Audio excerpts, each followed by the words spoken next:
Good afternoon everybody, and welcome to this live afternoon safari from the wilds of the Greater Kruger National Park. I was going to attempt to let the sun be on my face, but I find that I become blind immediately, so I'm not going to do that, so please excuse the shadow cast across my once blue eyes. Today, this afternoon, there is some sad news. And as we all, or as the songs to the great, or the words to the great Johnny Clegg song go, as we all know, for something to be born, something must die. And that, of course, is relevant to us today because we come with the news, and I'm sure you on the Twitterverse are aware, one of the Nkuhuma lionesses has been killed. That bringing it to 3 in the last little while. We think it was the 2.5-year-old female, the remaining one. And so that leaves us with 4 adults left in the Nkuhuma Pride. What was once 7 is now 4. In fact, what was once 8 is now 4, because there was one killed in February too. So that's rather tragic, and I'm sorry to have to bring you these sad tidings today. But as I do so, here we have some signs of life, and this is the sign of rebirth. And while it is a cliche, of course, the circle of life comes to mind. Here are the fresh, new green stalks of Xerophyta retinervis, or the baboon's tail. A beautiful flower, and one of the first to flower in the spring. You can shortly expect there to be some purple, purplish and white flowers with a very pleasant smell. Xerophyta retinervis, the baboon's tail. Anyway, that is the update from the springtime. Sad news combined with signs of new life brought on by the first rains of the season. If you have stumbled across this website on this somewhat somber yet relatively cheerful spring day, you are on a live game drive safari with us here at WildEarth TV. My name is James Hendry. On camera today we have Brian, all 6'3" of him, topped with a 6'4". Topped with a beautiful blue hat. And in the control room today we have Nikki and Louise. They're pushing the buttons and twiddling the knobs, and unfortunately we don't have another vehicle out because Wendy is still being a naughty little girl and is ceasing to function. But on walk we may or may not have visual of Stefan and Scott. They're going to try and see if they can get the walking stuff going, and Eugene of course is pottering around in the background and driving around and trying to fix things that are supposed to be working. Right, now we do love to hear from you. WildEarth TV brings you very live, very interactive game drives. Hashtag Safari Live if you want to tweet to us like a fork-tailed drongo. Or questions at wildearth.tv if you wish to talk to us on the email. We are now going to go, or our plan for the afternoon is to head off towards where Sindila, I said it again, Brian, I'm sorry, where Madiba, 1-year-old, or just over 1-year-old male leopard was found this morning, and we're going to see if we can go and spend some time with him. And while we do so, please feel free to interact about the lions. I believe that there's quite a lot of chatter going on. I have chatted to 1 or 2 more experts since we last spoke about the lions, and while nobody is quite clear as to why young males coming into an area do kill lionesses, it would seem that it's not as unusual as we once thought it was. So, sad news on one hand, lions are in turmoil, one is dead. Happy news on the other, we've seen grass sprouts, 1 or 2 new flowers, and there you saw the new shoots of Xerophyta retinervis, the baboon's tail. Right, on we go. Are you ready, Brian? I'm ready, James. Marvellous, marvellous. Here we go. I'm just plugging myself in so that the dulcet tones of Nicky Alston might touch my ears and fill me with glee throughout the course of the afternoon.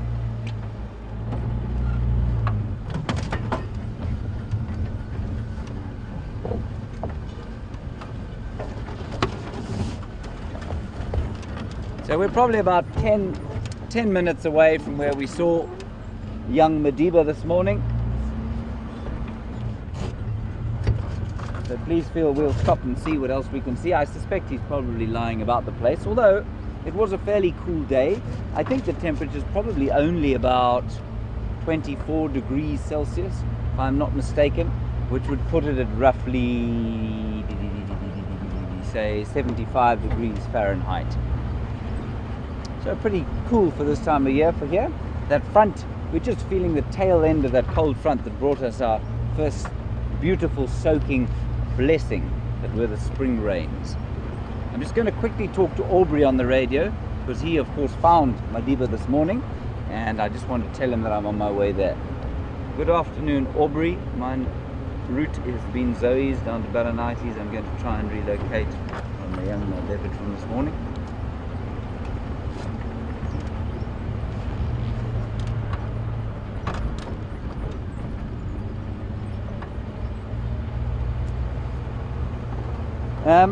Aubrey, for those of you who don't know, and perhaps I didn't explain this the other day, and I think David asked who he was. Aubrey works for the commercial side of Juma, which is a very beautiful lodge just near where we operate from, just near where Nikki and Louise are sitting as we speak. And Aubrey's one of the guides from there, very experienced, very skilled tracker. And he found the lions here the other day, the Nkuhuma Pride, when they were swelled by one number versus what they are now, and he also found Madiba this morning.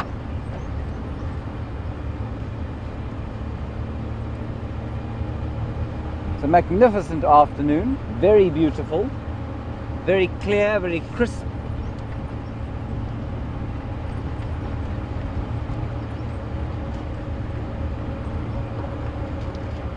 I'm just struggling to hear the name from this question, but I think it's Athira or something like that.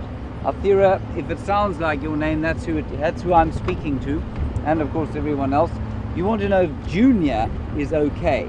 Junior would seem to be okay. I think you'll find he would have scarpered. He wouldn't have made any attempt to fight the lions. It wouldn't be in his nature to take on 4 Birmingham males. So what's happened is that four of those Birmingham males, there seems to have been a slight separation actually, and we'll get onto that a bit later. But 4 of them killed that lioness at 3:30 right next to Simbambili Lodge yesterday. Apparently the lions were running around the rooms, not inside them obviously, but around them, making a huge din. And this morning when they woke up, they found the 4 Birmingham boys eating that female lioness, or certainly sampling her. I don't know if they've eaten her. Hasn't seemed to have been within their general tradition. They've generally killed and moved on.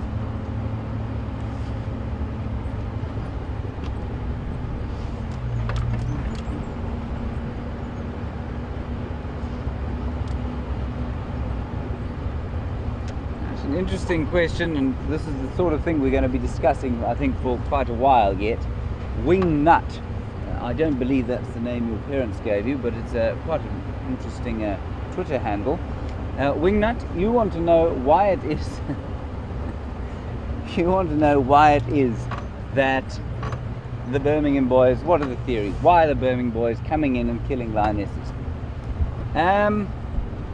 So, the theories range from the following: that they have come into an area that ordinary conflict situations, say over a kill or something like that, because everybody's hyped up and everybody's, well, by everybody I mean all the lions, are in a state of stress, that ordinary conflict situations that might occur at kill sites or at, general meeting sites are escalating above what they would normally and resulting in death. That's one theory. Another theory is that because of that hyped up nature of things, they are automatically engaging in forms of conflict. So where the lionesses might object to having new males in the area, especially if they behave in a threatening manner, that is spilling over into some kind of angry conflict which is resulting in death. Now what's interesting, those are the sort of 2 main ones. There are 1 or 2 others about limiting lion numbers and that sort of thing, but they don't make any overt evolutionary sense. None of them make any overt evolutionary sense. And as a very famous biologist whose name I can never remember said once, nothing in biology makes sense save but in the light of evolution. And I've certainly found that to be true when I've been trying to study animal behavior and that sort of thing. And I can't make sense of this yet. So any ideas that you might have, please feel free to send them through. The one thing that is interesting though is that it seems that this is only being recorded, or has been recorded, in a few other places, but not in other areas of the Kruger National Park, and I find that quite interesting.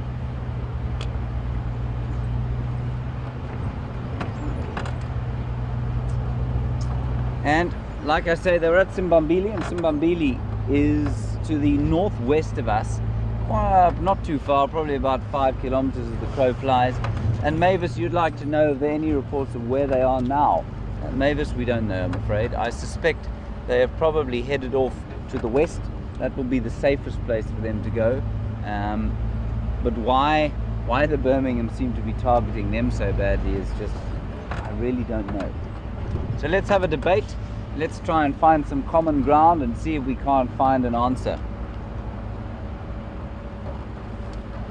Right, now, young Madiba was found in these environs this morning. So I'm rather hoping to go and find him precisely where he was left. Without the aid of another vehicle around, I of course can't go off and try and track him, but then you will be left alone in the wilderness. Well, you'll be with Brian, but Brian is not that chatty on camera.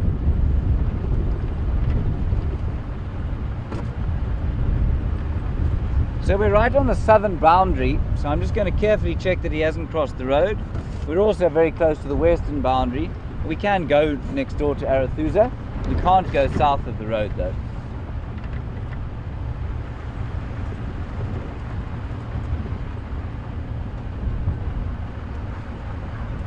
Right, well there are lots of tracks going in here, so I think we'll make this our starting point. Brian, you don't see any others, do you?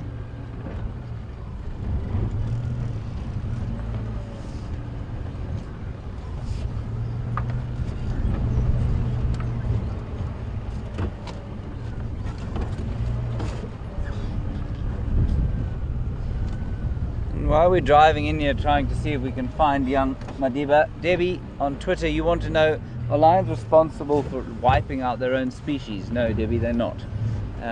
Why we don't understand this behavior, there may well be a very good reason for it. I think you might find that it has something to do with maintaining a certain amount of genetic diversity in the lion population. I'm not sure for certain, but I think that might be one of the things that it has to do with. But I don't think that they are responsible for wiping out their own species. Last time this happened, or in such numbers, was when the Mapocho took over. They were 6 initially young males, and they came into an area and took into this area and took it over, and they killed, I think they killed 6 lionesses. They killed 9 lionesses. So it's not that unusual for this area. Brian, I don't see any more vehicle tracks. I do, however, feel the beautiful sting of a Ziziphus thorn in my left bicep. Where the tracks go? This is very odd.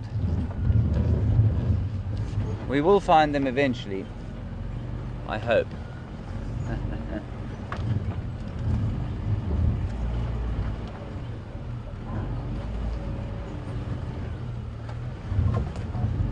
Going to do turn around. I don't see any other vehicle tracks from here.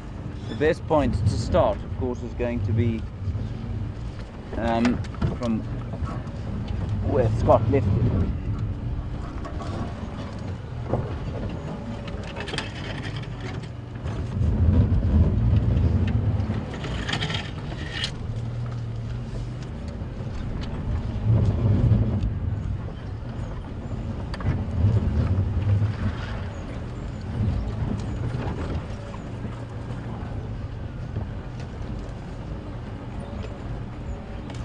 So throughout this drive, I'm going to be thinking quite carefully about what it could possibly be that would drive lions to behave like they are behaving now.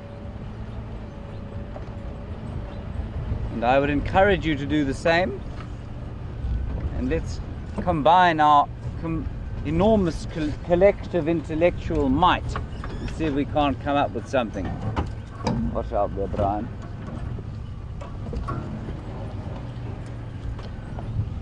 Watch your heads, everyone. Duck down. Hold on to your dentures.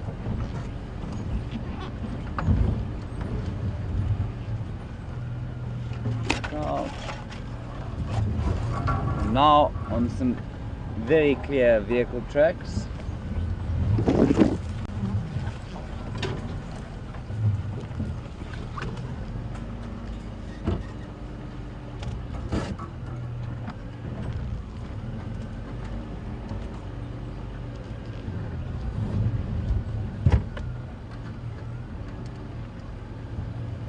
So an interesting update from Blair, who says that all 5 Birminghams were present at the murder earlier today, earlier this morning.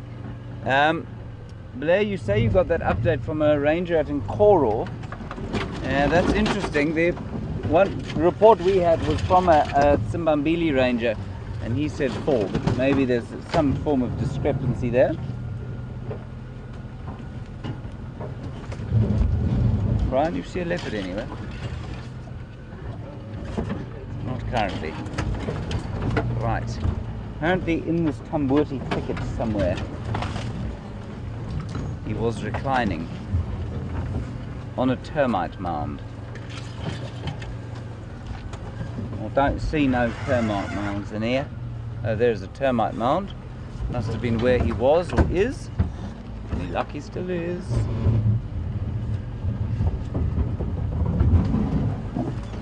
Sorry, Brian.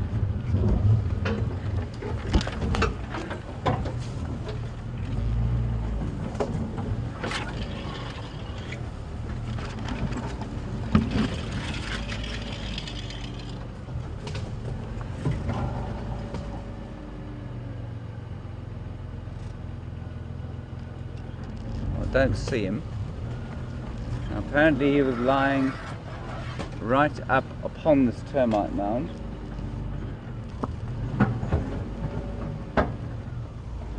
Like I said, it hasn't been a very hot day, so he may have moved off slightly.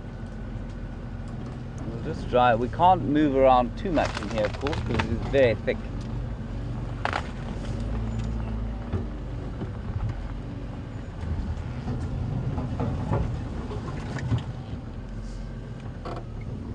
Switch off and have a quick listen.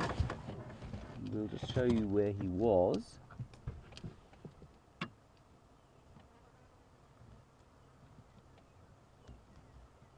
Madiba.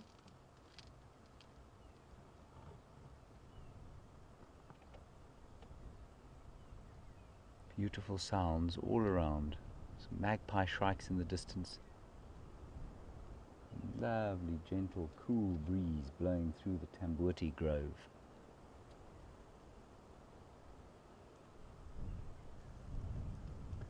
But no panicked sounding birds.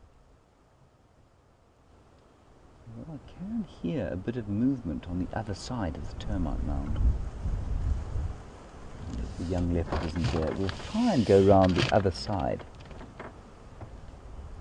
I think it's going to be very tough to get around the other side there.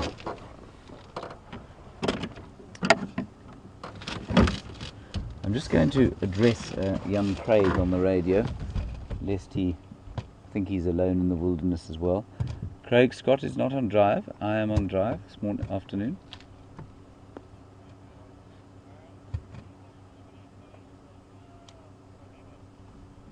I'm in the area now. He seems to have moved. I'll keep you posted.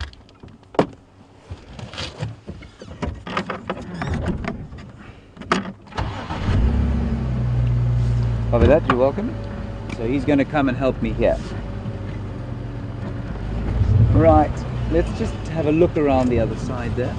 I'll tell you what, I could quite happily sit in this Tamboti Grove all afternoon and absorb the glorious, fresh, crisp atmosphere.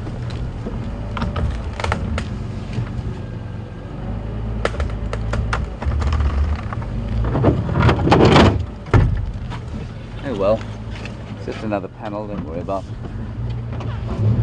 Not many left. Watch your head here. No thorns, everybody.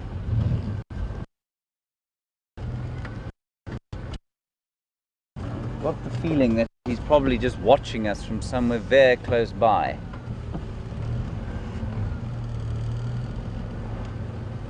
We may, of course, not be able to extract ourselves from here.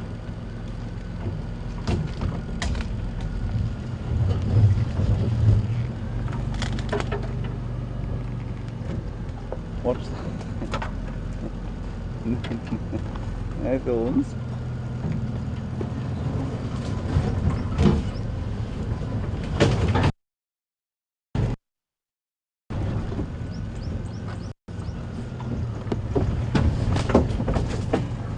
A little nervous given how well, precarious the vehicle situation is. Right, Brian? I'm good, I'm good.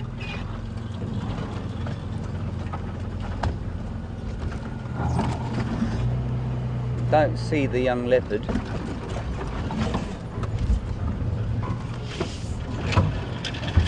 I've actually been in this very area before. And he crossed through here and we had to go around the other side. We couldn't get through. And I think Leo Smith tried to get through here once and he got stuck.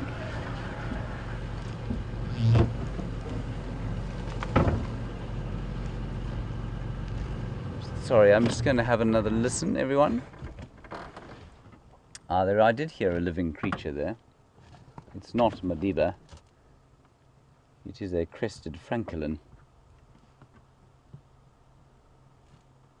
Not a great indication of the presence of a young male leopard. He could be anywhere in here. Probably lying up in the shade somewhere.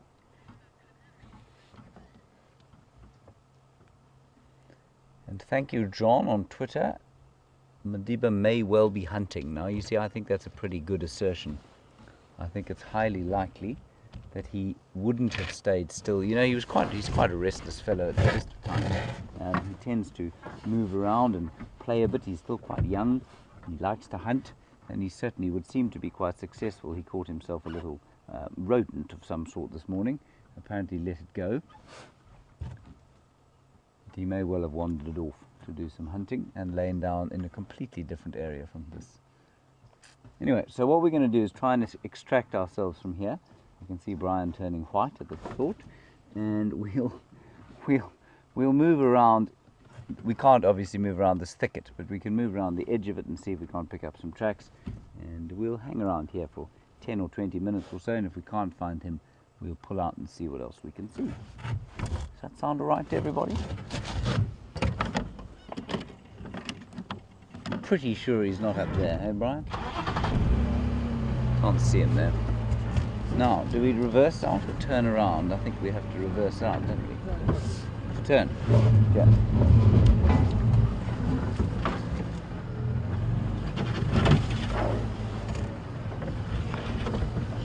I had a question a little while back, and it was a good one, about why it is that our vehicles are not automatic in 2015. Because you see us changing gears frantically, and you'd imagine that if we had an extra hand free, things would be a bit easier. And there are actually very good reasons for it. And the reason basically is, well, they're twofold. First of all, we need the extra control that the gears allow. And because we live in the bush, excuse me, because we live in the bush, quite a long way from sophisticated mechanical equipment, trying to service an electronic 4x4 is very, very difficult. So it's much easier for us to just have the most basic the vehicle, the better.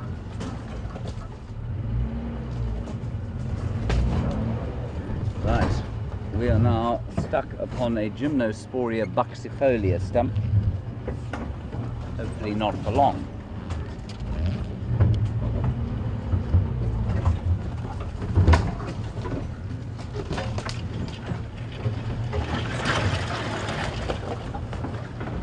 Jack, a very good question to which I hope I know the answer. Sorry about that, Brian.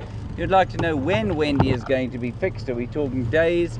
Are we talking months?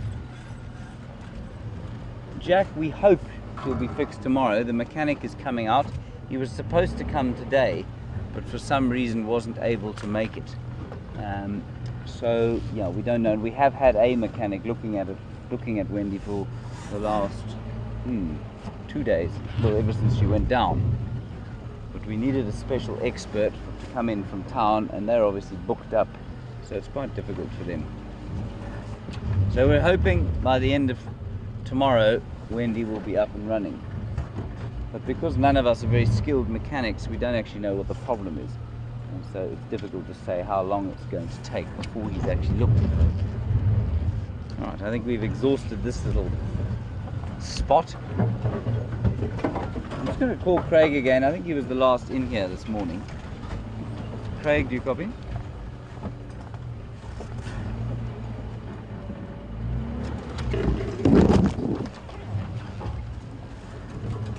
Just keep a lookout through here in the shade. Craig, do you copy, Craig?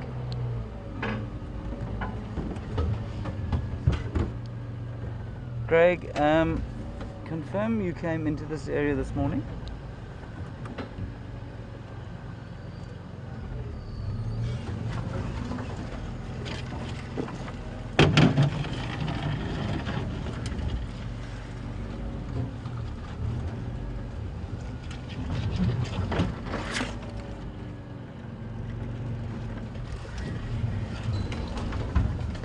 Yeah, no, I've checked that area. I just wondered if anybody had been in here since Scott.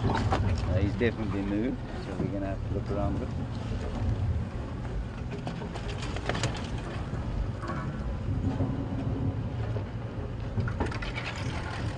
Copy that. So Scott was the last one in this area, everybody, so I don't think he's been seen moving, but he has definitely moved. Naughty little fellow.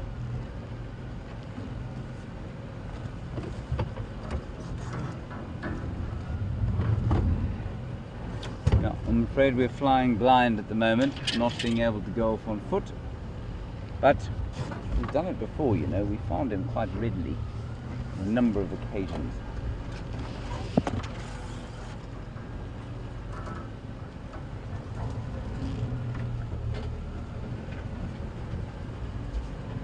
We'll give it a few more minutes and then see what else we can see. I will also, of course, keep you updated if I hear anything about the lions, the Birminghams, or anyone else. I will keep you posted.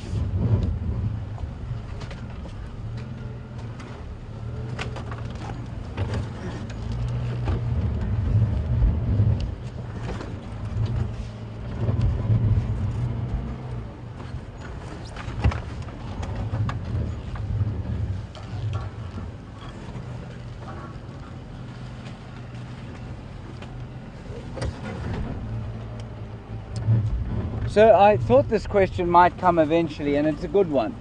Joyce in New Hampshire, you'd like to know, are we afraid or worried that the Birmingham boys are behaving as they are, hyped up as they are, their blood is up, trying to take over a territory? Are we afraid that they might, you know, sort of charge and attack us? Joyce, no, not as such. I'd certainly be a little more reticent about just driving up to them and stopping before I assess their behavior. I think the chances of them jumping onto a vehicle are almost zero. I mean, look, they're not completely zero, but that's the case for every animal that we look at out here. I think what would be more than likely, if they were feeling angry, what they would do is probably charge the vehicle, growl, and then we'd drive away, obviously. So yes, I would be reticent about just driving up to them like we do normal sleeping cats. We just drive up to them and they don't tend to react too much to us. But I would certainly be a lot more careful of assessing the Birmingham's behavior, especially if they'd just been in a conflict. And I've certainly been, I mean, a lot of you would have seen the sighting where the orange-eyed lioness from the Nkuhuma Pride, they'd just been chased off a kill. And when she saw us in the vehicle, she did turn and she looked a bit more carefully, and that seemed to be because her blood was up and she was very hyped.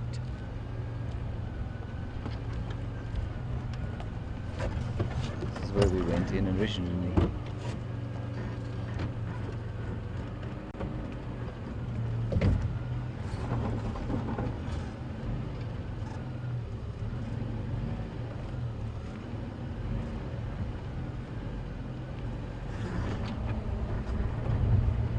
So, two very good questions from Laura and Carla in Costa Rica. Why are the Birmingham boys not targeting Junior? The answer, I suspect, is because Junior is a bit more wily, and he's basically moving away. He won't stand and fight with them. A young male lion is not a fighter. A young male lion is a survivor, and unless he's in a big group, he's going to be extremely reticent to take anyone on. So I suspect what happens is that he just, when he hears them coming, he gets out of there. The females, because they have a bit more to lose in terms of, clearly the Birminghams are trying to kill off, or kill them off, kill off the young ones especially, it would seem, they will probably stand and have more conflict than would, say, Junior, who will just get out of the way. If they come across him and find him on his own, obviously he presents something more of a difficult target because he's much bigger. I actually think he's going to turn out to be bigger than they are, but they would definitely have a go at him. They'll definitely try and kill him.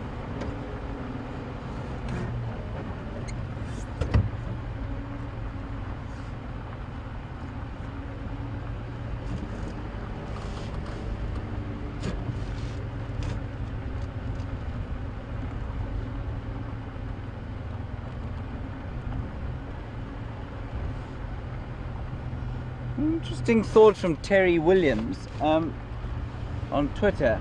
Terry, when I initially heard of your theory, I thought, no, I don't think so. But having considered it for the 3 seconds that I have, you may be onto something. Terry thinks that perhaps the Birmingham boys can sense Junior on the other lionesses, that sort of male essence. Can they smell male essence versus female? I would say absolutely they could. Would that affect their behavior towards a female? Maybe it would. That's a very interesting thought, Terry. I'm just looking for a couple of tracks to see if the leopard hasn't crossed out of this area. And we'll go back around and look around that area there.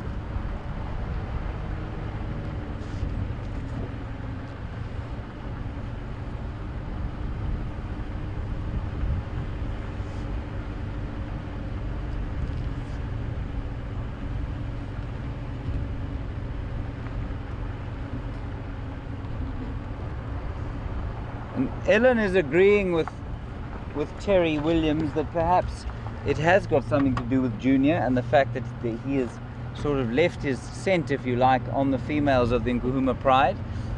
It's possible. I'm just going to give it some thought. And then I'm just quickly looking into the block here.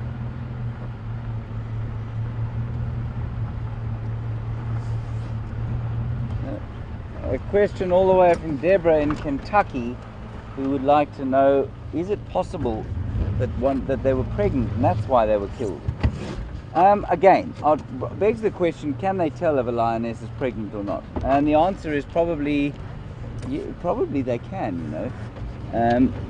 Again, the olfactory senses of these cats are so powerful, and there's no question that, well, we know that dolphins can tell a pregnant woman from an unpregnant, can you be unpregnant, right? From a not pregnant woman. And we know, you would imagine therefore that animals of their own species can tell the same thing. And so it's possible that they're able to tell whether a lioness is pregnant, and that may be resulting in her death. Yeah, maybe. I think that those youngsters though are too young to have been pregnant. They're not even 2 yet. And so yeah, I don't think that's the reason, because it's the 2 youngsters and an adult who've been killed in the last little while, and then another adult in February. All interesting thoughts. Certainly, one of the things that has evolved in a lot of mammals, certainly in primates, to reduce infanticide. And we've talked a lot about infanticide lately because of this lion takeover. And certainly in human beings, for example, and in our closest relatives, the bonobos and chimpanzees, estrus is hidden. So men, there's no overt sign that a female is an estrus. So unlike a baboon, which develops a rather alarming swelling on the bottom when she goes into estrus, and so advertising her status to dominant males of the area, the same does not occur for human beings or chimps or bonobos and animals like that. And that is to avoid males knowing whether the female is pregnant or not, and therefore to hide paternity, and in so doing avoid infanticide. Now, it seems to me that in a species such as lions, where while estrus is most definitely not hidden because the females advertise their estrus with urine, it seems to me that where infanticide plays such an enormous role in lion society, why is it that where other species have evolved this ability to hide pregnancy for a while, why wouldn't lions have done the same?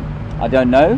I'm just saying that perhaps I'm not sure that they can tell necessarily that the lionesses are pregnant, but it's definitely something to think about. This is good debate, people. I think we'll come up with the answer yet.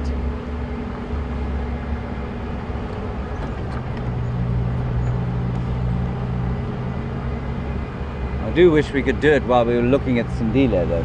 Madiba.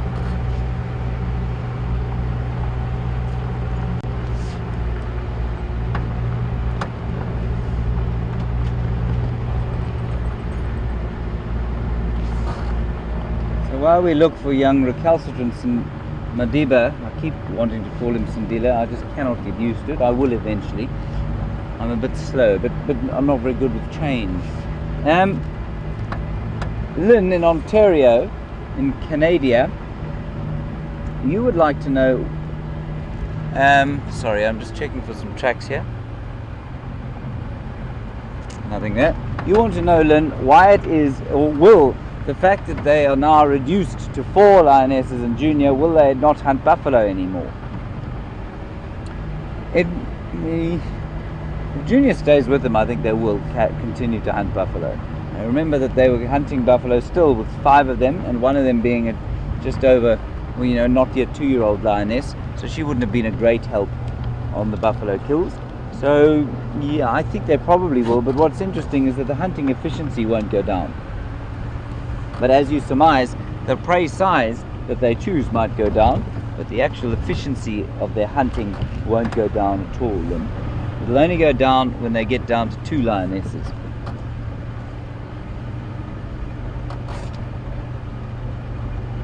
I'm seeing no evidence of young Madiba. We're going to do one more drive through the block and then leave him to hide from us. See what else we might be able to see. I think a sojourn onto Arethusa might be in order. What say you, Brian?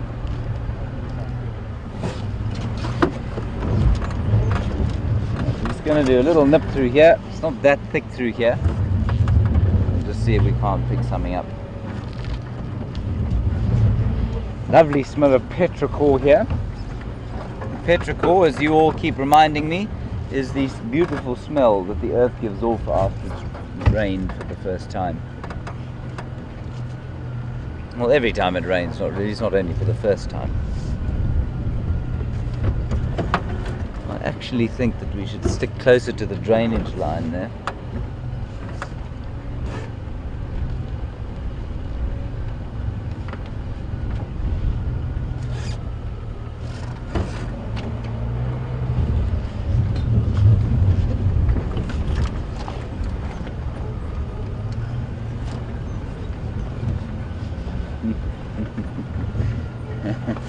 And John, you say that I should start calling out for Sindila. I think that's actually probably quite a good name for him. Sindila. Maybe he will come out and say hello to his old friend, me.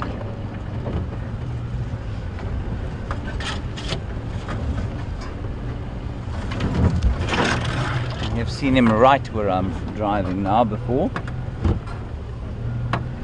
I do not see him now.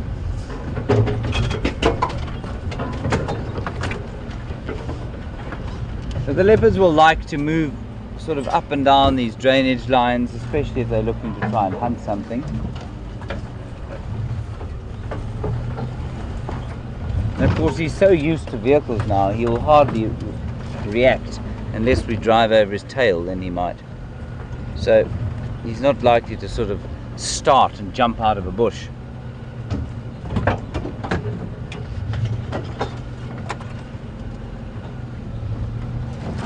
Watch your head there.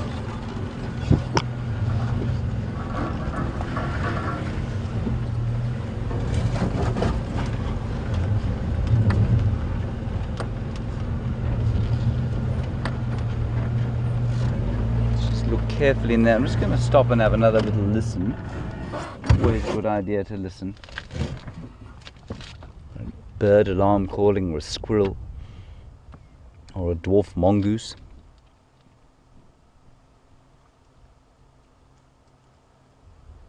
Or the deathly silence.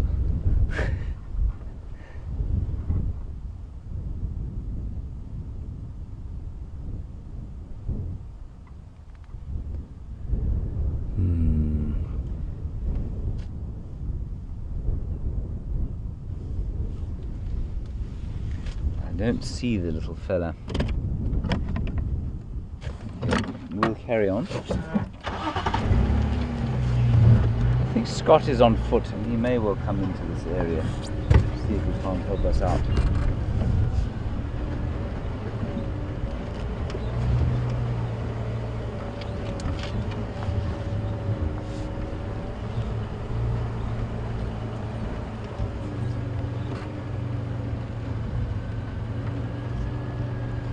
Last ditch attempt.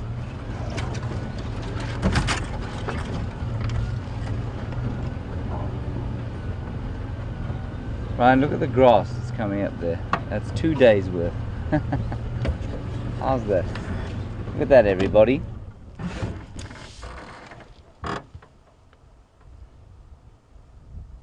Look at that beautiful new grass shoots that have come up in 2 days. That's all it's taken. 2 days of sun after the first spring rains. Lovely. Go ahead, Craig. No, nothing, I'm afraid.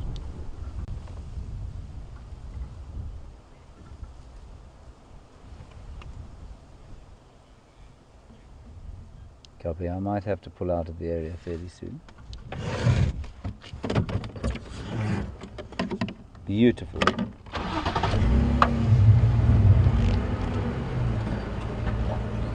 And did a very brief drive down there, about 100 meters from the junction. I didn't see anything, but there has been a lot of traffic.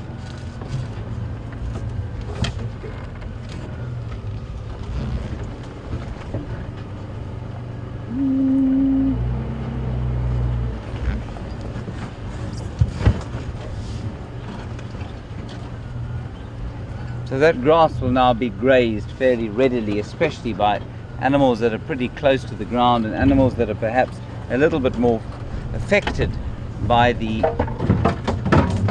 effects of the dry season. And warthogs would certainly be one of those. Duiker would be one of those. Steenbok would be very happy to find fresh grass like that. So all sorts of different animals.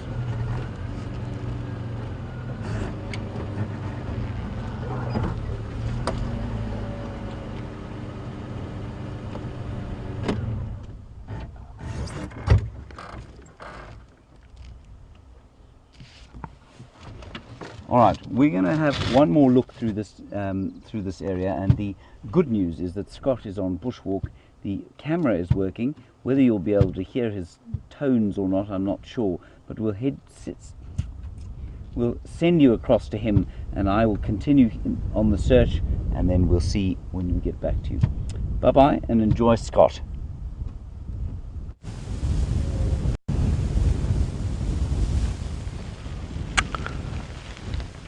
Well, hello everyone and welcome to the bush walk for this afternoon. My name is Scott, you haven't met me before. I teamed up with Gendre on camera.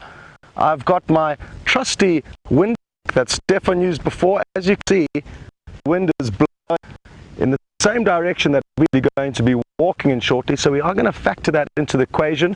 And what this sock is it's just a sock with some ash from our campfire, and it's a great way to be able to know where the wind is blowing, and we factor that into our equation when on foot. When we are walking through the bush, we have to be very, very cautious. It is not quite the same as being in the vehicle, and that is why, because we aren't going to be staying close to the vehicle this afternoon, we've got an extra person on the team. So Gendre is going to move across and you'll see a familiar face, a lot of you. This is Stefan, and he'll be carrying a rifle. It's a last resort in case we do get into a situation. It's unlikely that we will need to use a rifle. There is a chance that some dangerous animals, elephant, buffalo, lion, or leopard, could potentially try and attack us. And like I said, even the chances are very small. And aids like the sock, experience, knowledge, we will avoid at all costs contact with any animal. So our aim is not necessarily to get you close to animals, it's simply to find the bigger animals and get away and call James in to view them. And we're going to focus on finding you and getting you close to smaller things that you can see from the vehicle. So that is our goal. It's not to get dangerous situations, and we will avoid at all costs. But you never know, things could go wrong. So it's going to be walking behind the cameras in case that unfortuitous event does happen, and we're going to continue slowly walking in this direction. And the reason why we've come into this area is twofold. We had tracks of a female leopard, quite possibly Shadow, the mother of the leopard that James is currently looking at, young Madiba. And her tracks were actually heading in his direction. We only found them this morning, and there weren't many tracks to see because the ground has been very hard of the rain, almost like cement would be powdery till water's added and then it's solidified. That's what we're experiencing here with not only the roads but also the pathways that animals travel along. So it's not going to be easy for us to see or even show you any tracks, but we are going to head in this general direction, stopping, listening. Alarm calls can be very useful for us in finding predators. We're going to be listening for the calls of oxpeckers, which will help us to help alert us to animals like and the buffalo, which they don't.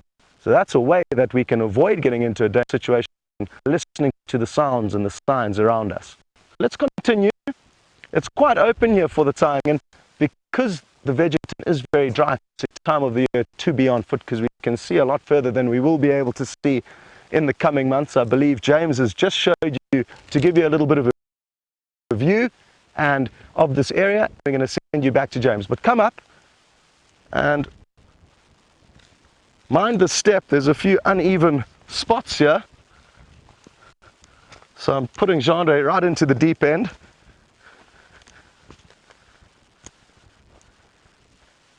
And at least from up here, you can get an idea of the scenery and the surroundings, and you also get an idea why animals like leopard will so often come up onto these termite mounds. And very happy to hear you can now hear me again.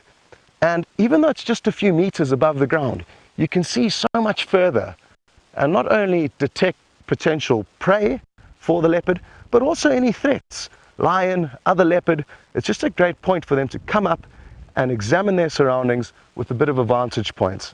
And because this was the closest termite mound to where we had the last tracks, we do this kind of guesswork tracking, and you kind of turn into a leopard.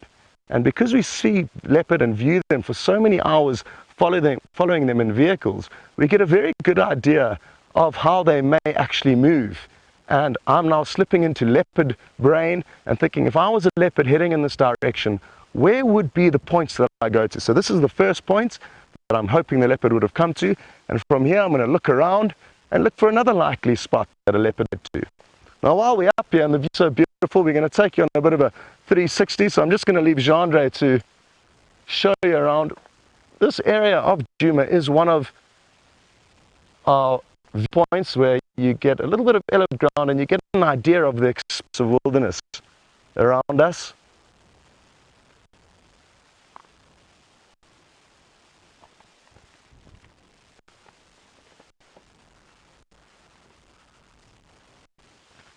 Okay, well, I hope you enjoyed that little 360 view, and isn't it so much fun being on foot? I can't tell you how happy I am to be doing this, just something a little bit different, and it's great to have you guys with us.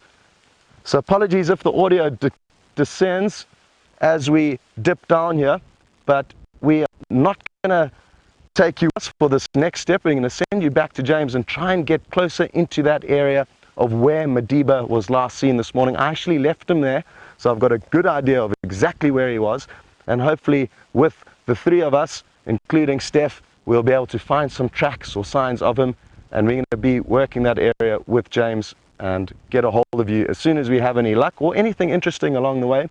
But enough for now, and we will see you all later. Enjoy, James, and wish us luck.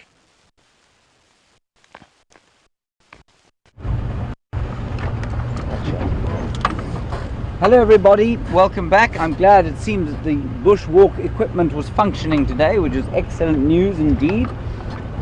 We have left the area where Madiba was, or is, or could be, and Scott will probably go down there and see if he can't find him on foot.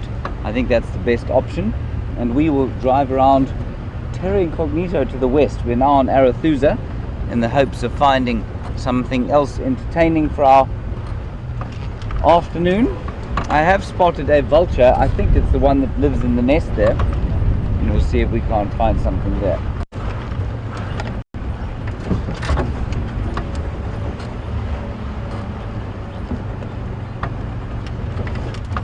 The radio is going in my ear, but I'm afraid at this stage I'm unable to make head nor tail of what is being said.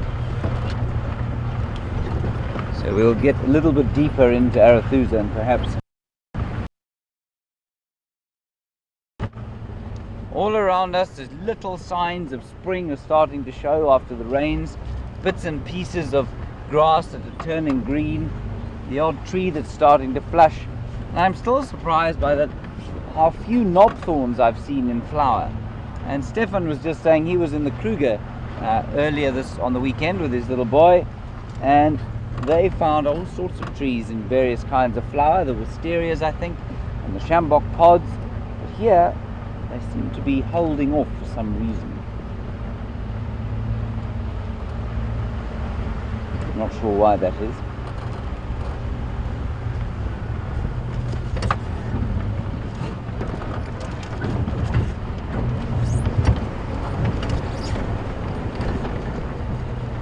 There's quite a lot of looks like vulture activity, but it may just be birds from a nest just up ahead here.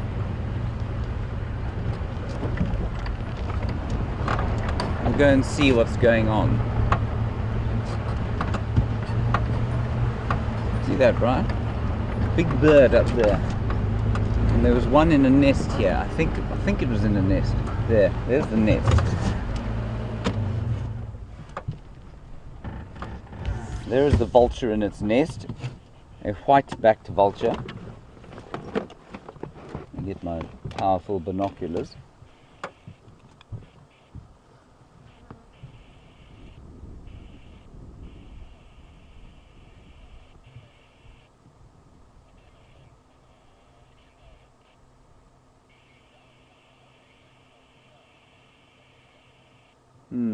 So white-backed vulture, clearly sitting on nest, maybe with youngster in there. I know we have seen this nest a few times, and I'm sure the baby is nestling under its mum.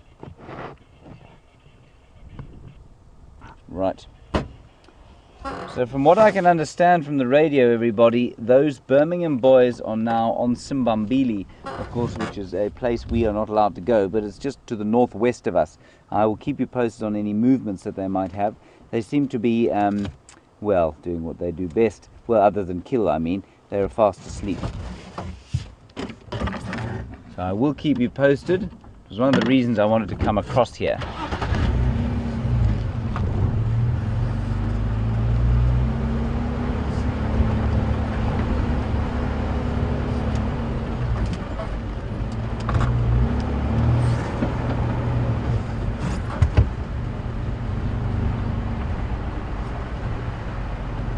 another big bird over there, and it looks to me like it's a batelier.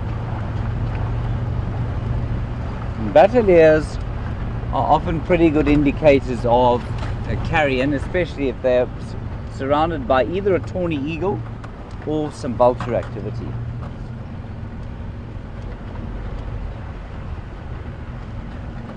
Flies everywhere.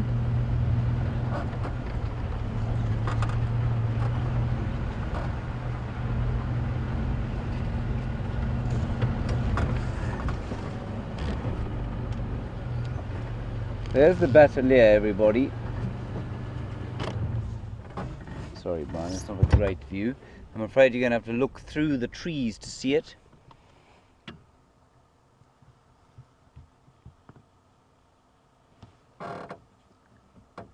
Beautiful, beautiful bird. My favorite raptor out here. And they're often, with tawny eagles, the first to find carrion. But I don't see any tawnies, and I don't see any further vulture activity. It's just the one that's sitting in the nest looking after its youngster, I suspect, because it's been so chilly.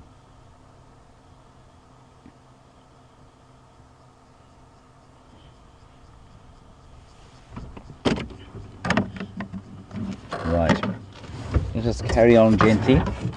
Or it would seem that everybody from Arathusa and Simbambili is heading to the north at a great speed to go and watch the somewhat violent Birmingham boys.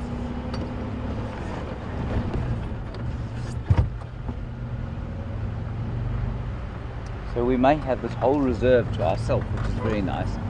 I do like that.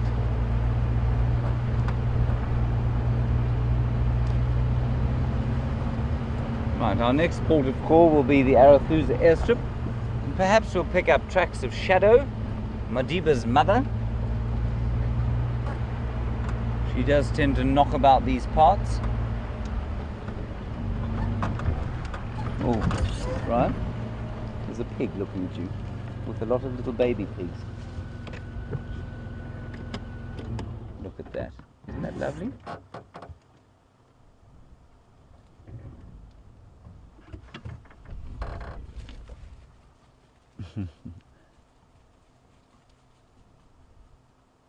I was going to say they very seldom stand still for long enough for us to have a look at them like that, and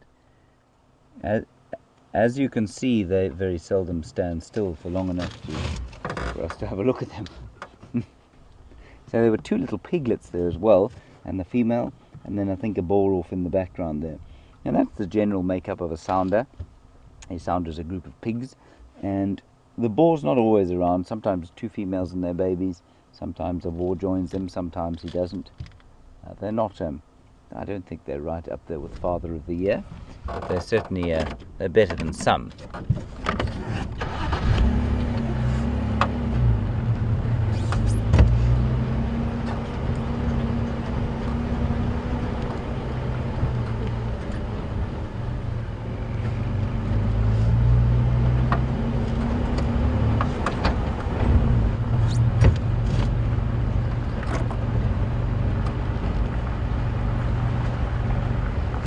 Now, back to the lions.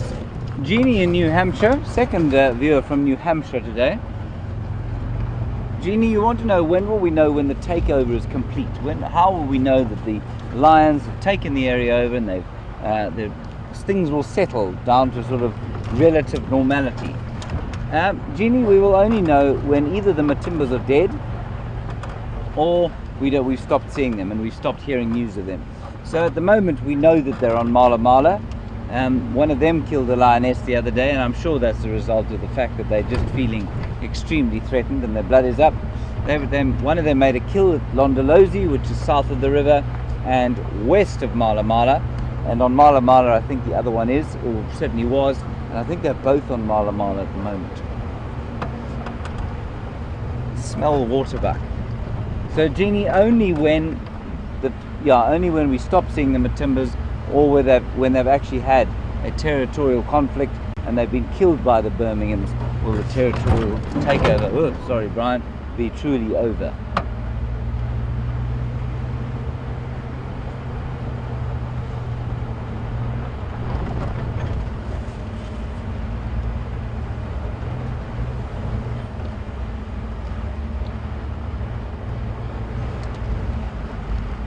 So Beth in Boston, another sort of theory along the lines of much of what we've been saying, is that is it possible that the Birmingham boys are just more stressed, and that's why they're being more violent? I think that is a real possibility, rather than them being more violent by nature. I think also the number of them, the fact that there are 5 of them together, they probably get each other's blood up too, and that may be another reason for it. So Beth, yes, I think well possible that their increased stress levels are definitely causing them to be more violent than they might be otherwise. There was that other group, like I mentioned, the Mapoko, who killed 9 or 10 lionesses during the course of their takeover. And it's not uncommon for there to be a coalition of 6.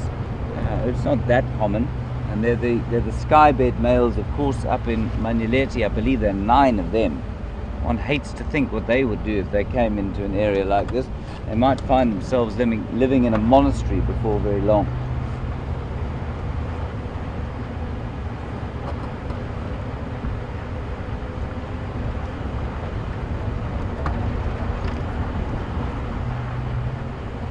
So my last sighting of Madiba was around here, where we are now. But he's obviously not here now. But I'm hoping maybe his mum is.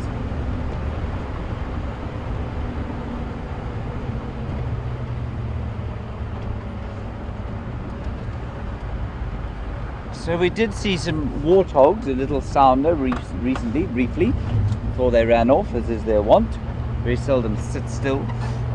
The other pig that we get in this area, well, not really this area, in South Africa, is a bush pig. They have been seen once or twice around here. And Ginny, you want to know what's the difference between the two. A bush pig is bigger, can be up to, I think about 120 to 130 kilograms, fluffier, hairier, generally more solitary, and also much more omnivorous. Now, while a warthog will definitely sup on carrion every so often if it feels the need, a bush pig is a completely omnivorous pig, just like a wild boar. I'll try and find you a picture when we stop and have a look at these impala, just to our left on the side. Try and get you, I think they're moving through here.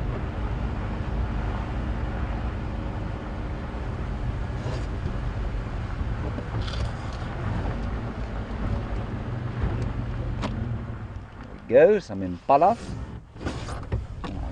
Find you a picture of a bush pig versus a warthog. They're definitely members of the same family, but they are not the same animal by any stretch.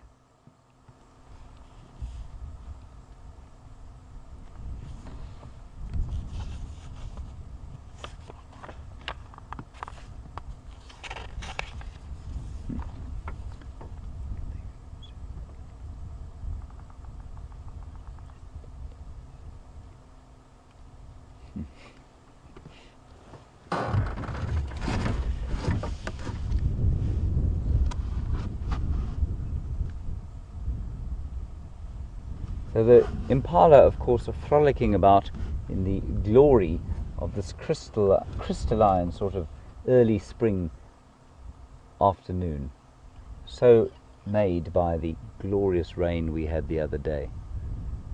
And they'll be really reveling on the new shoots that are popping up all over the place. They'll be finding them a lot more efficiently than we will, I suspect. And this over here is a bush pig. It's not really, that's a whale. There is a bush pig there. So they stand at the shoulder about 1.5 meters tall. So in feet, that's almost, that's quite tall. That's about, what is it, 3 foot 3 plus 1 foot 5, 1 foot 6, 4 foot 9. They stand about 4 foot 9 high, so they're pretty tall. That's a bush pig there. There's a warthog, and sorry about the shadow. But the one thing I do love about the both of them, but mainly the bush pig, is the Latin name there, Potamocerus porcus. Potamocerus porcus is the bush pig, versus Phacocerus aethiopicus being the warthog. There we go. That is the warthog and the bush pig, the only two pigs that we get in this area. I've forgotten, do you remember at all what Aethiopicus means? It means south. It doesn't mean south. Australis means south. If you can perhaps check on your Googlies around the world on what Aethiopicum or Aethiopicus means, what the root of that word means. I've forgotten what it is. Quite a few organisms out here that are called Aethiopicus, and I think it's got to do with the habitat or the vegetation, or perhaps the area that we're in. Right, look behind us. There's a virtual starling sitting in a puddle. We're going to very gingerly try and show it to you. Ryan is moving with the stealth of a leopard on the hunt. I think you'll see it. The car is just in the wrong position, I'm afraid. I've parked it. It's right by dash. Okay, I'm going to try and reverse, but I think it's going to fly as soon as I start.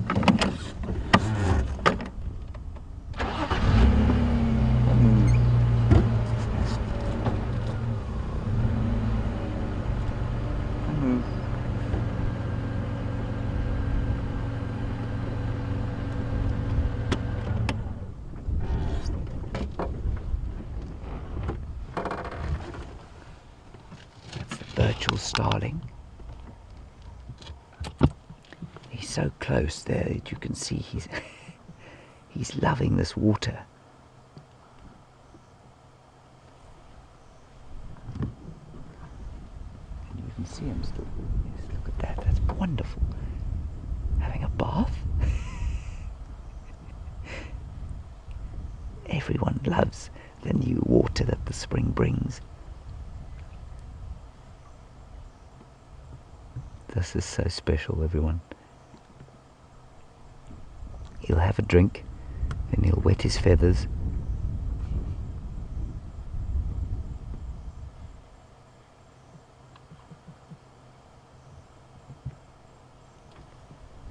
Brian, will you just... he's disappeared. Well, he hasn't... He's actually still next to us, of course, but so close that we can't really do anything about it.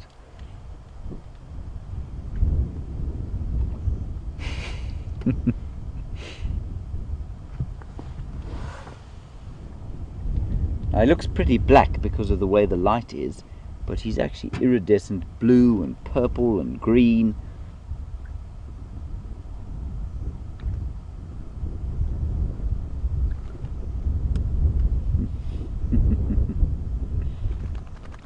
Isn't that wonderful? He's got so used to us now.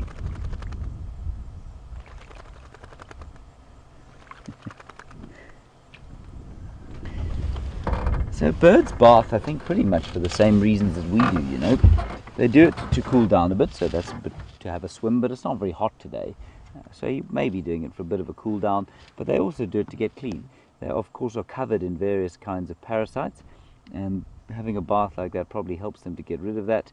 And then they will go and preen properly and clean all the feathers nicely with their beaks and re-oil them from the oil glands that occur mainly under their wings, and that just helps to keep the feathers in good nick. And of course the feathers have to be maintained fastidiously, because for flight, of course, you can't have feathers that are badly maintained. It'd be like not maintaining an aeroplane, and that of course has tragic consequences. Wonderful sighting, highlight of the day so far. Thank you, Brian. That is the virtual starling.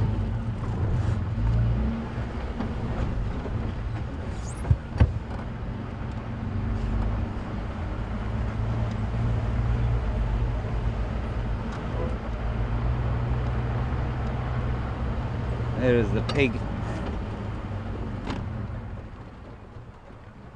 This is wonderful. Lots of pigs all over the place. This one's got 3 piglets. Now, what I find astonishing about this is that this warthog has got 3 piglets that are probably at least a month or 2 old. At least, maybe even 3 months old. And I find it bizarre that a warthog would have chosen to give birth, or I mean, I don't mean this consciously, of course, but that warthogs would give birth during the height of the winter season, because they are, of all the animals out here, tend to be the most vulnerable to droughts.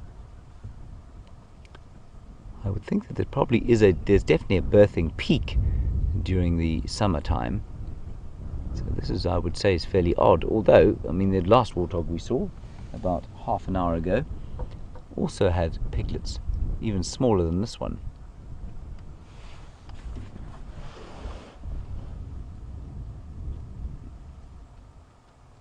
I think they're eating some fresh shoots there.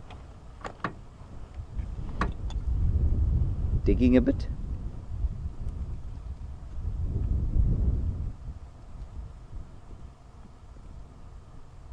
Yeah, they're pulling off the new grass. You probably can't see it quite there. I'm looking with my binoculars, and they are definitely fossicking around for the new grass, and they'll also dig for the rhizomes, which are the underground stems that grasses have, and they store all the nutrients that a grass needs to grow. And quite a nice view there. You can see there the hair that sticks out the side of a warthog's face, to make the tusks, I think, look a little more intimidating than they might actually be. Beautiful the way the light is catching that.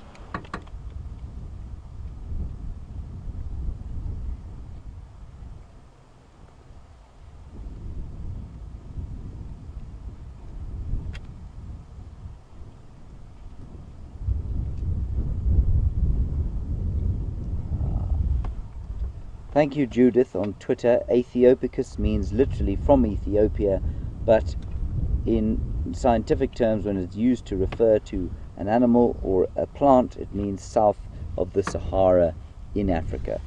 Aethiopicus, thank you very much. And for those of you who just joined us, we asked that question because these warthogs have the name Phacocerus aethiopicus. I don't know what Phacocerus means. It probably means eats anything. Beautiful young warthog, look at that. Very sleek for a warthog, that one, wouldn't you say, Brian?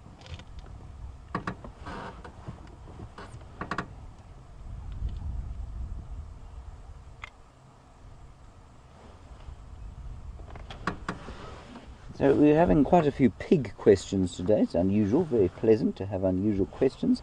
Glenn, you want to know if a bush pig is the same as a forest pig that you saw in Uganda. I'm very pleased that you've been to Uganda and to Africa. It's not the same. I'm going to try and find you a picture of both. I have a mammal app. It's not a particularly impressive one, but I will just try and find you the pigs. There we go.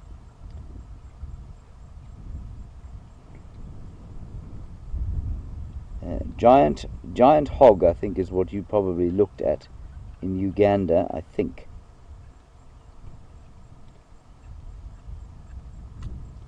Let me just check that that is the case. Yes, seems to be found in Uganda. In the forests.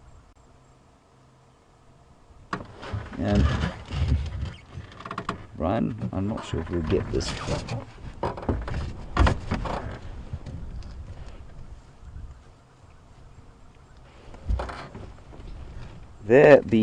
This mammal app that I have, and that there is the giant hog, and it says it's found in the forests. And so perhaps, Glenn, is that what you saw? It looks like quite an impressive beast. And I'll just quickly flick through them. There, of course, is Phacocerus aethiopicus, the common warthog. No, we don't want that. I'm not very good with this thing. And there's the red river hog, which I don't think is what you meant. That's the other one of the other pigs. And that is the bush pig. You can see a very kind of a hairy version of the warthog. Wild boar, maybe that's what you saw. Yeah, I think it's probably the wild boar that you saw. There he is. Thank you, Glenn, for your questions on the pigs. The little one is now out again. We'll just go across to him.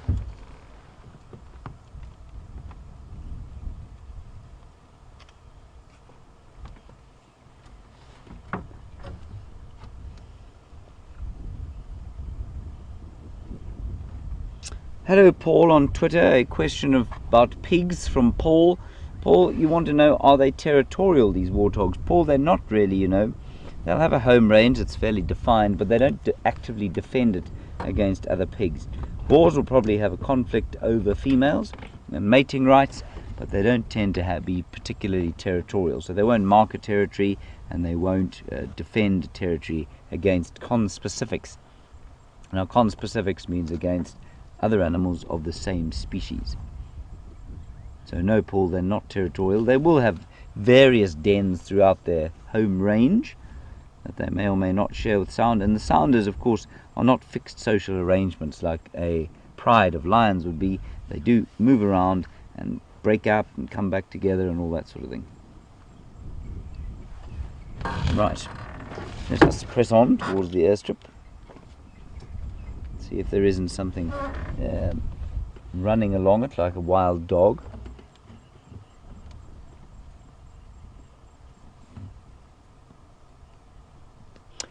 And Jenny, just as we get a last view of those warthogs, you want to know if a bush pig doesn't have curly tusks. No, it doesn't have curly tusks.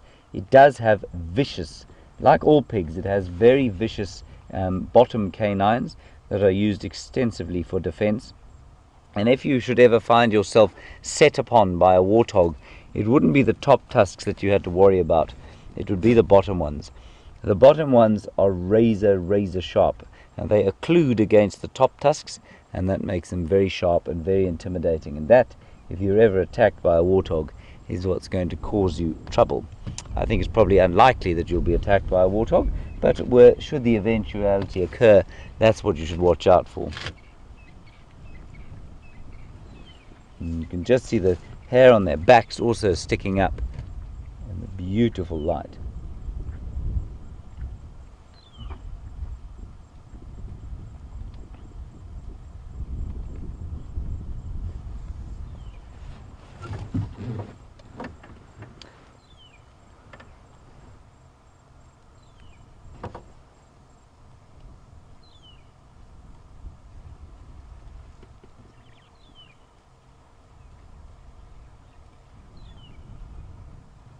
It's a glorious afternoon.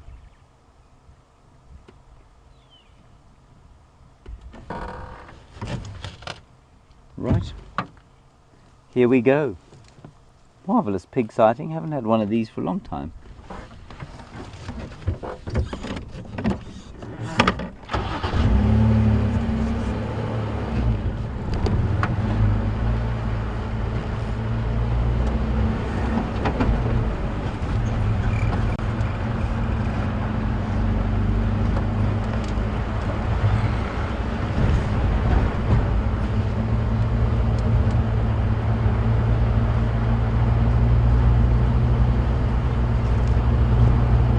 Most peaceful and tranquil afternoon.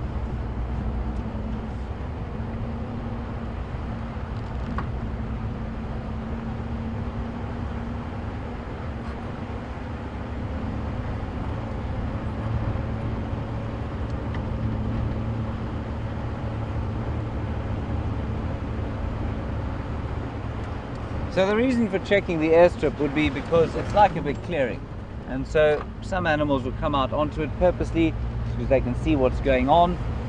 Things like wild dogs or cheetahs would definitely come, and they knew the area, would come past it just to check if there was anything on it. So it's always a good idea just to check what's happening. This airstrip, of course, is... Oh, look at that. Oh, goodness, look at this giraffe trying to mate. That is fantastic. Oh, this is a very rare sight, everyone. Well, it could be a rare sight. Stop there. Stop moving now. I say giraffe trying to mate. What I mean is he is trying to mate. And she is, well, she's giving him the cold hindquarter.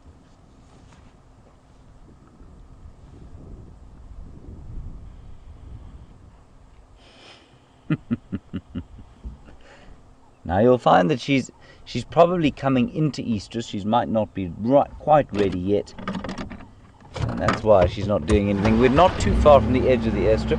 So I'm going to try and keep up with him.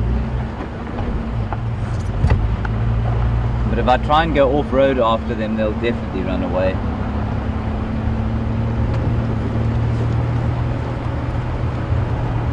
She's now running.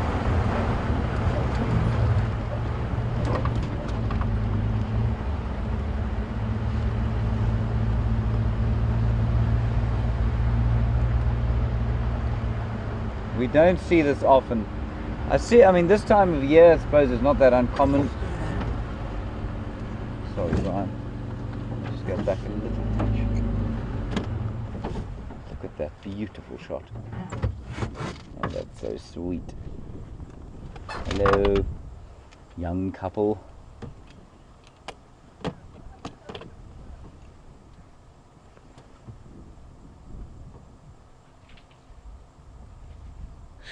She's certainly making him work there.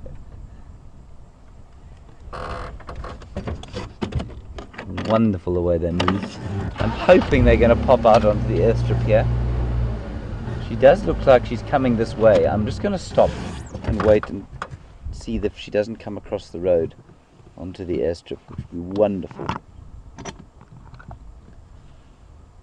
What's interesting is that every time she stops, he doesn't tend to know what to do. He seems to walk past her and then look confused.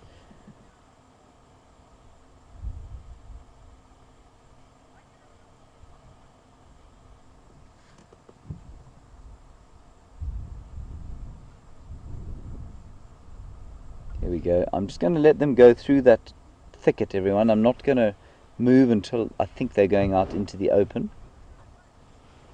She might be searching for some privacy, of course. No, she's turned south now. Let's carry on a little bit. And you can so clearly see which one the bull is, simply from the size. When you see them individually on their own, sometimes it's not that clear. They just look like giraffe, and they look like they're the same height as each other, but you can see very clearly there's an adult bull and an adult cow, and the cow is much, much bigger. At least the bull is much, much bigger than the cow.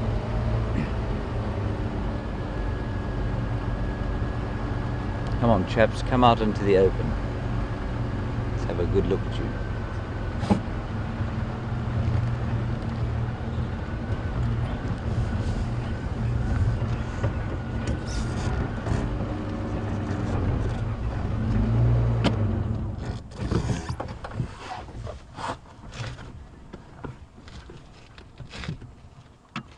Giraffe are very curious all the time, so they will definitely have had a good look at us.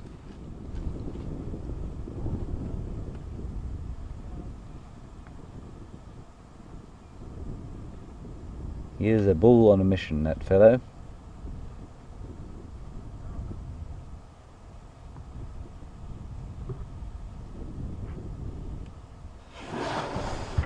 Let's carry on down the side.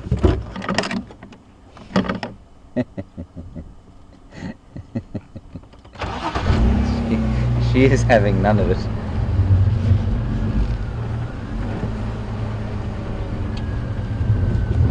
Carry on down here.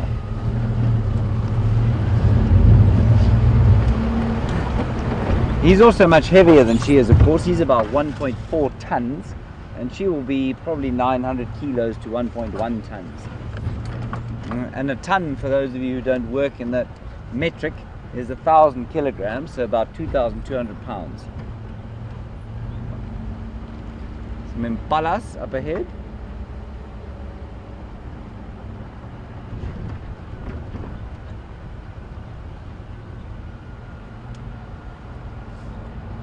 Alas, the giraffe are disappearing off, I'm afraid.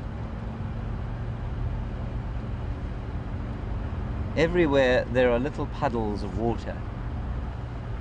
Wonderful.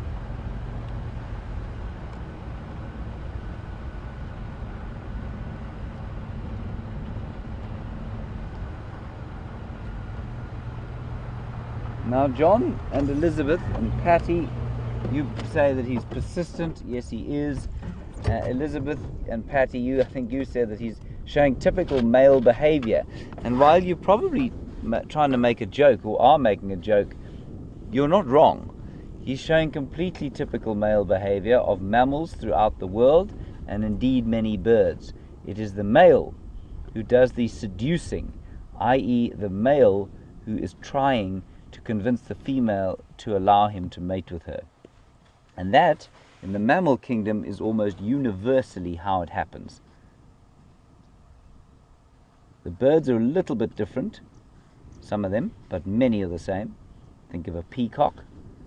Think of all the brightly colored male birds there are that have their colors to try and seduce females.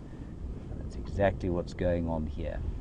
This male is, while he doesn't look like he's very good at seducing, that is precisely what he's trying to do. Should we go a little bit forward? Might get a view down this track.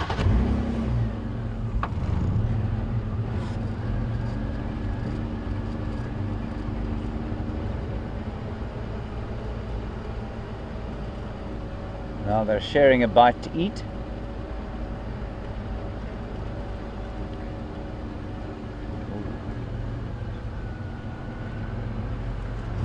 Drive down here.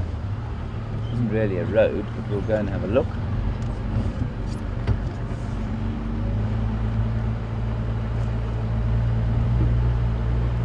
Please excuse the excavations that you will see. They are part of the airstrip modifications at Arathusa.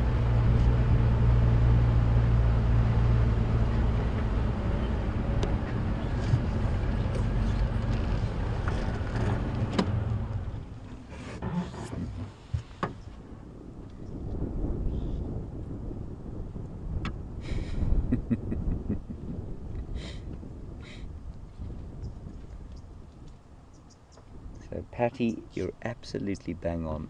Exactly what you're seeing. And while you probably meant it as a joke, you were completely truthful. What's interesting to me also is that when she turns away, when he turns away, she kind of turns towards him as if to say, she turns away from, when he turns away, she turns towards him as if to say, are you giving up already?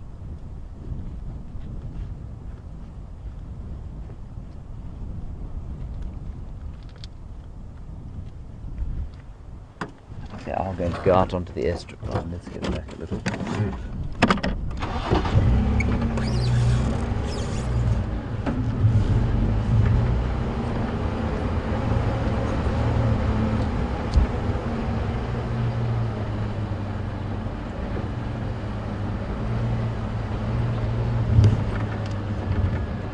Just catching them in the glorious golden sunlight here. I'm not going to go any closer until they do come out into the open. I'm really hoping they're going to. Is that all right for you, Brian? Not great, but let's just hope that they come out into the open. So, just on the subject of the sort of seduction and the typical nature of male behavior, we do a lot of anthropomorphizing of animals out here, and we do that for a very good reason. I do it myself, and that's because we want to identify with animals, especially with some of the mammals that we find so iconic and so beautiful. Look at that, here she comes. And so many of the behaviors that we as human beings sometimes don't understand can be explained by studying animals and then sort of applying them to our lives. And doing the opposite of anthropomorphizing. Isn't that lovely? You can also see very clearly the differences in the horn shape. Females, little horns, males, much thicker and fatter. Very carefully stepping over the ditch.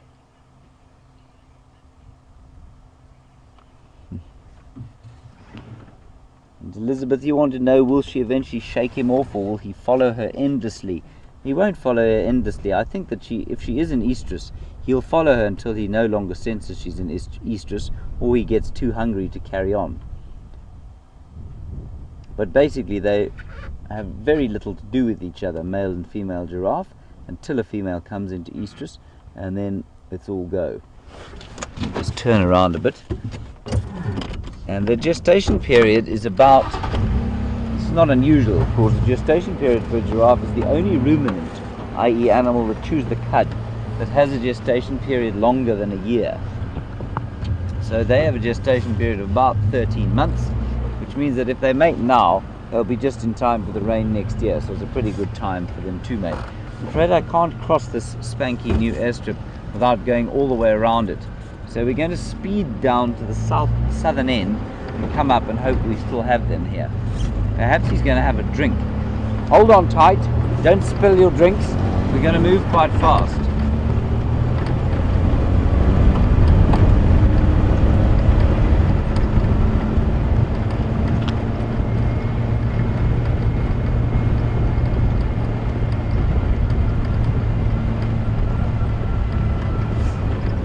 Still there.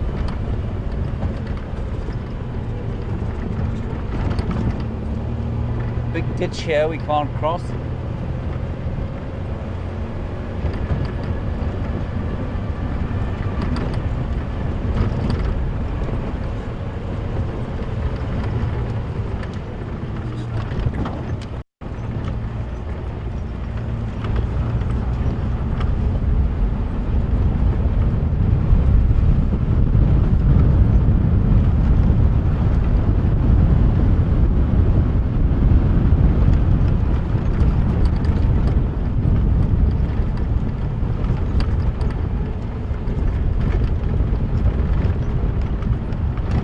Not sure that this constitutes a road,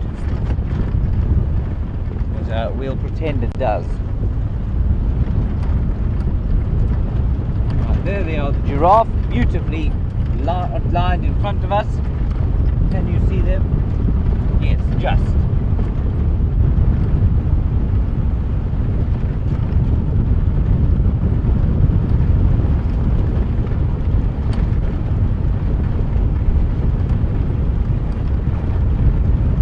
Having a drink from one of the puddles.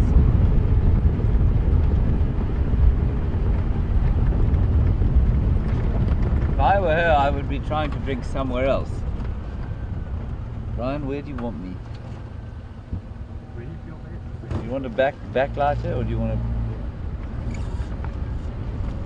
go this way?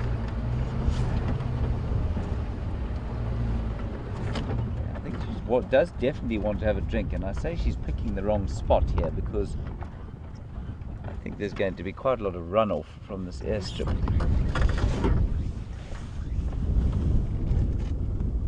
There we go. Now, watching a giraffe drink, if you've never seen it before, is an astonishing thing. Look at the way she has to spread her legs.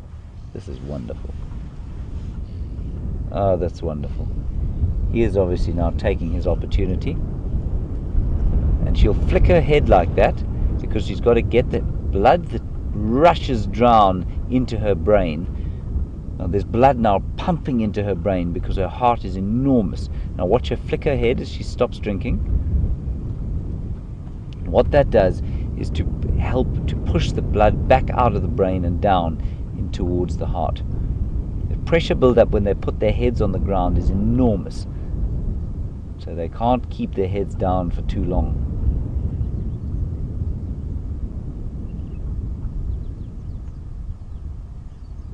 This is the equivalent of a human being male harassing a woman at a bar.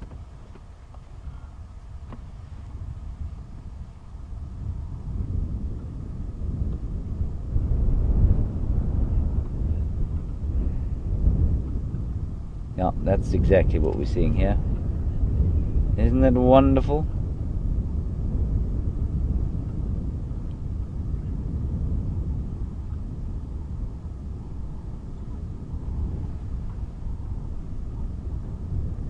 Tongues, lengthy tongues, some of the longest tongues in the animal kingdom.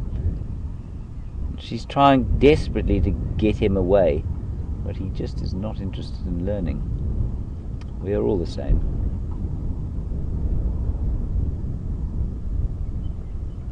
You saw there how he tried to back her up against the water so she couldn't leave.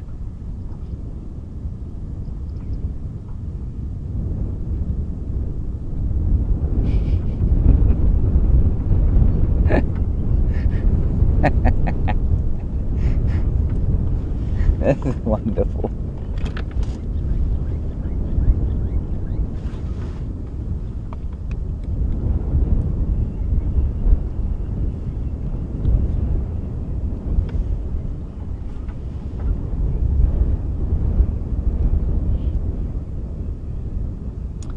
As we see them running off into the into the distance there,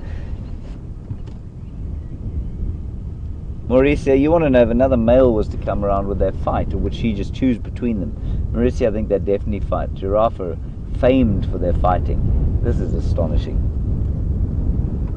I'm just going to turn, sorry, I'll turn slightly so that you don't get the back end of the car. But he's trying desperately to herd her like a sheepdog might sheep.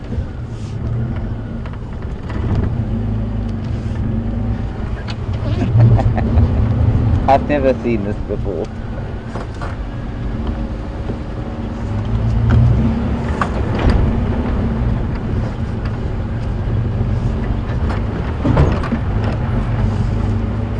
So they do fight a lot, Maurizia. The males slam their heads and necks against each other. They kind of swing that huge neck against another bull, and it makes a whacking sound. I've often seen it. I've seen it once quite seriously. Normally it's just kind of necking, it looks like. Well, not necking in the traditional sense, but it's certainly it is necking of sorts. But then when they get really angry, they really do smash their heads into their opposition's neck.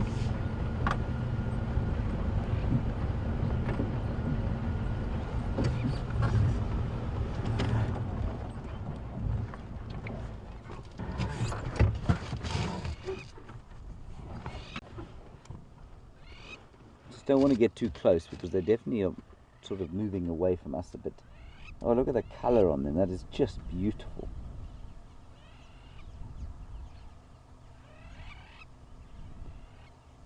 I think she's quite a lot older than him, you know. He looks like a bull in prime shape. I think she's a bit older. You can see her skin's not in quite as good a condition.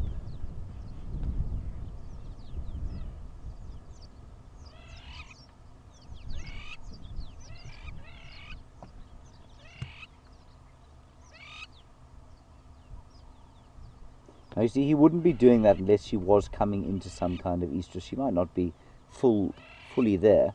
And like I said, similar with human beings, she will make him work for the opportunity to mate. And that just, there's a really good evolutionary purpose behind that. Because what it does is that it proves that he is a male worth his salt. He's not flighty, he's probably got good genes.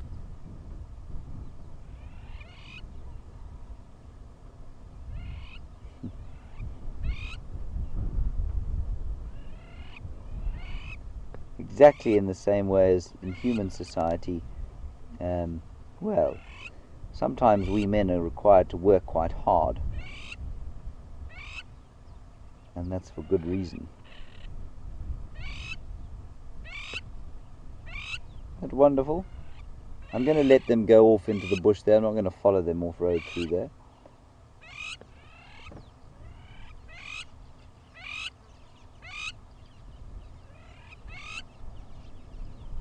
See away there off to the west, crystalline clear air. She's really had enough now.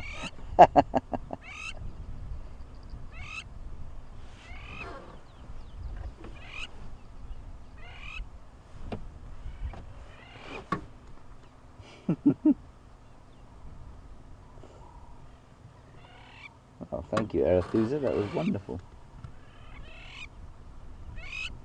Beautiful shot, Brian.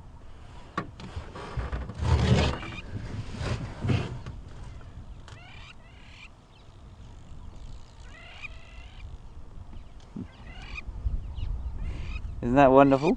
And we were just perfectly positioned, luckily, here on the top where we could watch them run down the ridge, or down the slope towards the trough there. Right, good. Well, Arethusa seems to be treating us with kindness this afternoon, so I think we'll carry on into Arethusa and see what else it has to offer.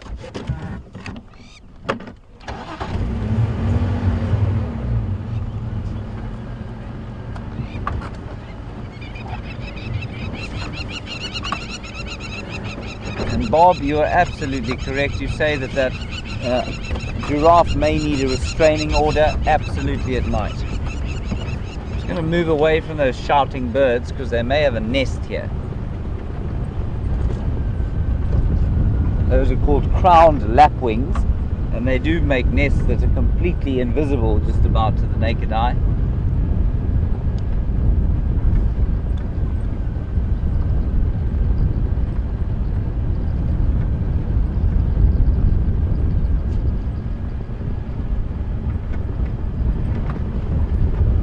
Now, we were talking briefly earlier about the fact that when she came to drink here, she put her head down and she had to flick it up to get the blood out of her brain, because the heart, of course, is so big in order to pump blood. Oh, listen, frogs.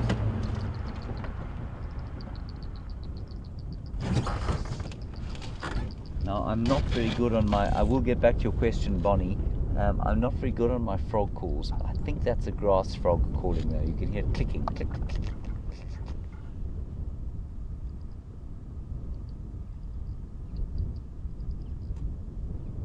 This is the first frogs I've heard. I know Brent heard some the other night, but these are the first ones I've heard. So exciting. I might actually be able to see one.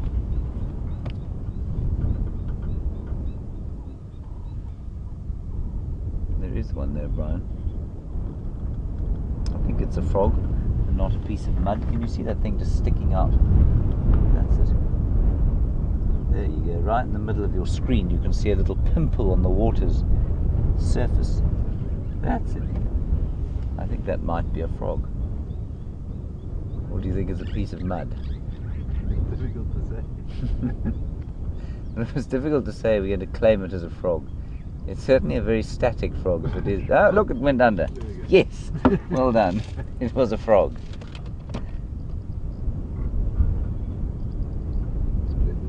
I think they're called grass frogs, these things that are making this noise, clicking sound. But I will confirm. So Bonnie, we were watching the giraffe drink, and we saw how she had to flick her head back. Now, a giraffe has an enormous heart, because obviously to get blood all the way to the brain, up that long neck, it's got to be able to pump with great strength. And so were it to lie down, Bonnie, and your question is, do they sleep lying down? They do, but they don't put their heads down. If they put their heads down like that, the brain would eventually explode, and that would be a fairly unpleasant occurrence, I imagine, if you were a giraffe. And so what they do is they sleep, they fold their legs up underneath them, and they put their heads up in the air, and that's basically how they manage to do it. Right, while we carry on into Arethusa and see what we can find, we're going to nip across to Scott. He is still on foot, and we'll get an update hopefully on where or if Madiba is around. See you just now.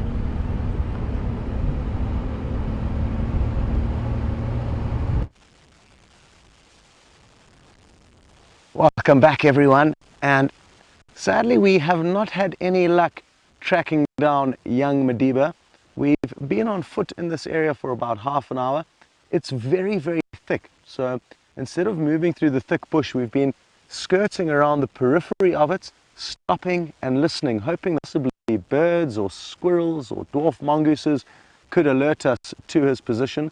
But all has been quiet in terms of alarm calls, and we've had no clues as to where he could be. And like I said earlier, because of the recent rains we've had, the soil is incredibly difficult, and where we step, it's very difficult to see. I've even been pushing down as hard as I can, and even then you can see very little evidence that I've been here. I probably weigh maybe twice as much, probably not that much, but probably, yeah, roughly twice the weight of young Sandile. He's probably around 40 kilograms at the moment, and I'm double that, so with a bit of change.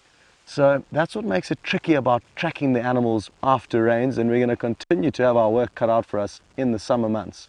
But it certainly has been wonderful to spend time on foot. There's been a lot of bird chorus and a lot of excitement as we snuck through the thick Tambuti clusters that line the little riverbed where we last saw him. Now, we would love to carry on helping to find Madiba, to get you guys in there with the vehicle, with James, for some close views. But unfortunately, time is against us, and the sun is beginning to dip down below the horizon, and we've still got some distance to cover before we get back to the vehicle, which was left about 2 miles away from here. So we're going to, rather than being in a situation where we have to rush through the bush, it's very important to keep track of time so that we don't find ourselves rushing that last leg of the trip back to the vehicle, because when you rush in the bush, that is when you get yourself into trouble. If you move very slowly, you can only get yourself into trouble slowly. And you'd rather get into trouble slowly than quickly, because then you can kind of backtrack and have time to make the right plans. So it's something very important to remember when on foot. So we've been keeping a close eye on the sun and are going to now head off with the trusty windsock. The wind is still blowing in the same direction from north to south, so not changed from earlier on. And now we're going to be walking directly back into the wind. Good. So come along, we'll see what we can find along the way. And we're probably going to take a slightly different route back to the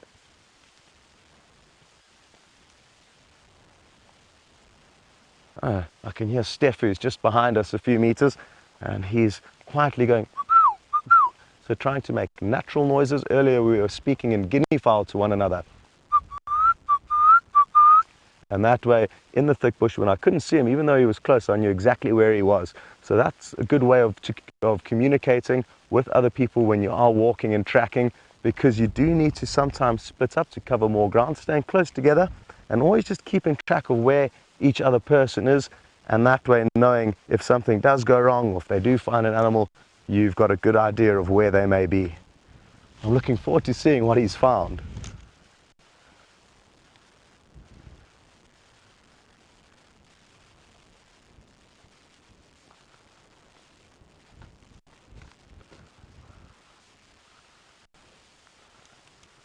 Sorry, Jeandre, I'm taking a bit of a gauntlet here. On the left, we've got buffalo thorn, which have got a combination of hooked thorns and straight thorns.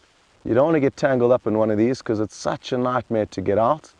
So this is the buffalo thorn on the left that we're going to try and avoid as you squeeze through. And we've got an acacia with long toothpick-like thorns and also some fresh green shoots popping out, another sign of the spring months. And Jeandre is going to have to squeeze you guys through there on his way past.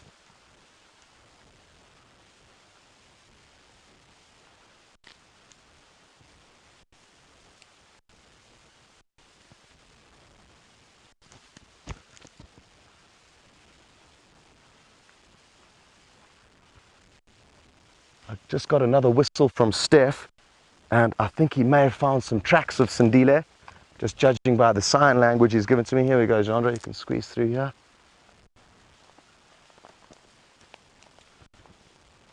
It's very tricky business doing what Jeandre is doing, because he's focusing on the camera and where the camera is filming, and therefore each footstep that he takes, he may not know where he's actually putting it. So it's something that I can relate to after being the cameraman for Steph.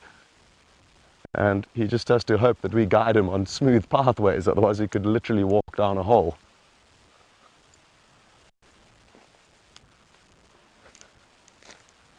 Ah, well done, Steph. Okay, this is awesome. Steph has done a great job here, and he's found us not only tracks, but also some dung of Sindile. So we've got a good idea of where he is now, so well done, Steph. And if you just come down and follow me into this little riverbed. Oh, I've got my bottom tangled there.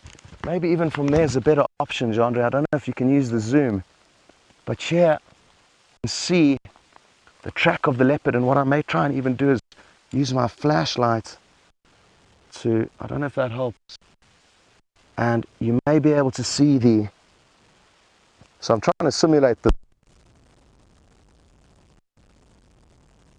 2-toe, 3-toe, 4-toe, and the back pad, and a few more footprints as he's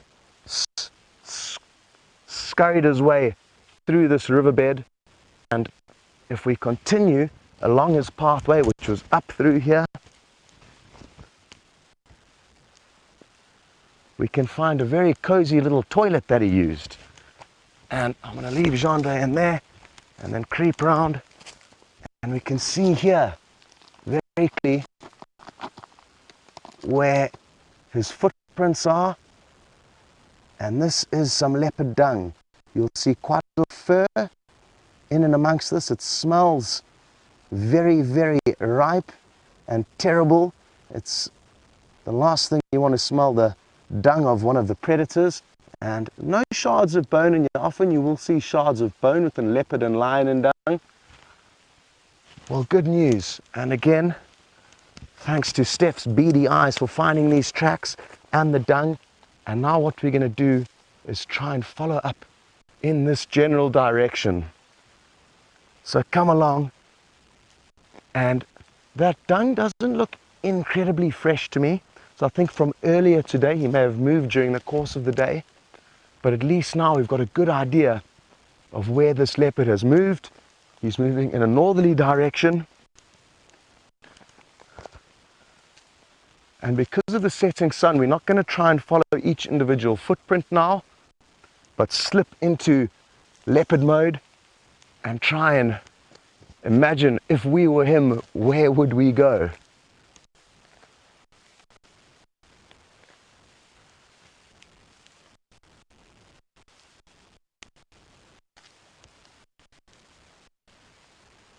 Imagine if we find him, it'll be so awesome. And there's certainly a strong chance that it'll happen.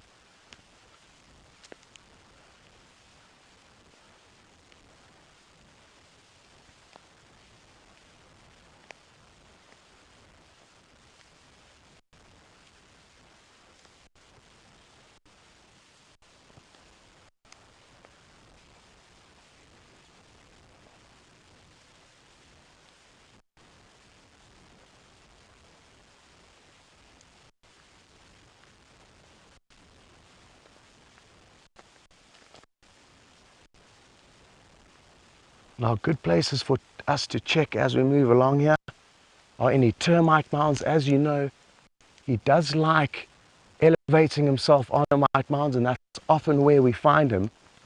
And because it is much cooler now in the late evening, he's not going to be worried about shade.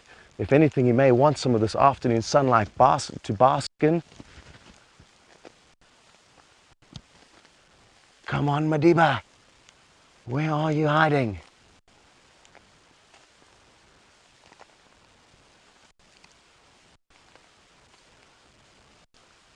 It's always a tricky thing to balance the combination of looking up and around you, which is obviously critical, not only for the animal you may be looking for, but for any potentially dangerous animals that you are not expecting.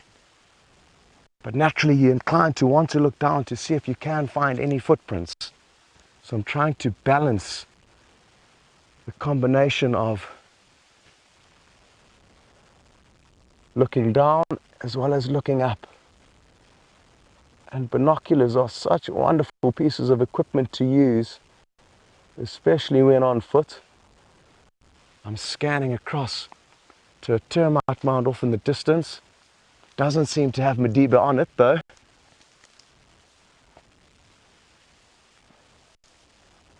But merely the fact that we're out here on foot, moving in the general direction of his tracks, means that, like I said earlier, we've got a strong chance of bumping into him.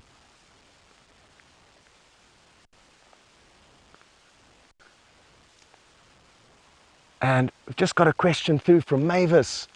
Welcome on board the walk. And Mavis is interested to know whether we use walkie-talkies. Yes, we do. We don't call them walkie-talkies though, we call them handheld radios. That's the lingo out here. And this handheld radio has got me in comms with the game drive channel and all of the vehicles that are driving around. And this one here on my hip has got me in touch with the final control. So Nikki and Louise are on there this afternoon. And essentially they are the link between you and me. So very important radio on my hip. And I've got a small microphone which is popping out of my shirt. So I'm not wearing a dead mouse necklace. That's a little mic, and that's also strapped on to my hip. Oh, I wish we had some more time this afternoon, but I'm sure that's the case for a lot of us around the world. If only we had more time. But sadly, with the setting sun, we are going to have to continue out of this area, but at least we can update James and tell him that the leopard is certainly north of the small drainage line where he was left this morning. And maybe when James comes through this area on the way back to camp, he'll be able to pick him up with the spotlight, get those eyes reflecting, or at least we've got a better idea of where to start searching tomorrow. Happy to hear that you guys had an incredible sighting of those giraffe. It sounded so beautiful. Big open clearing and giraffes running. It's one of my favorite things to watch. It's so elegant and graceful, and it appears like everything is in slow motion, even though they're covering a lot of ground in a very short space of time. It's a great thing to watch, and I know I certainly don't think I've been able to show you that in my time here.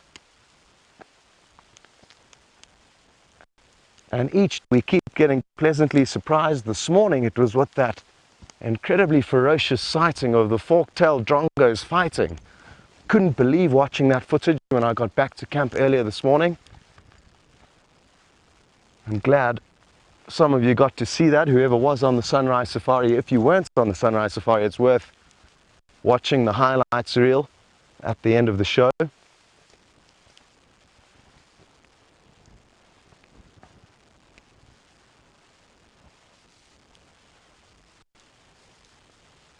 Things to look for when looking for leopard or any animals really is not necessarily the animal itself, and you're going to be looking for just the twitch of an ear or the strange shape of a head protruding from a termite mound, a tail flick, anything that's out of the ordinary. But it's important not to focus too much on looking for the specific animal, and that's for two reasons. You very often are not going to be able to see them because of their camouflage, and when you are on foot, especially animals like leopard, they'll flatten themselves to the ground.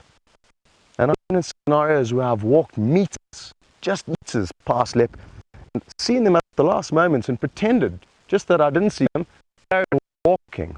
And they're so confident in their ability to disappear that as long as you just pretend you haven't seen them, they think that you haven't, and then you can return later with the vehicle. But their camouflage really is good, and that means that you don't want to be looking for, but rather slight movements.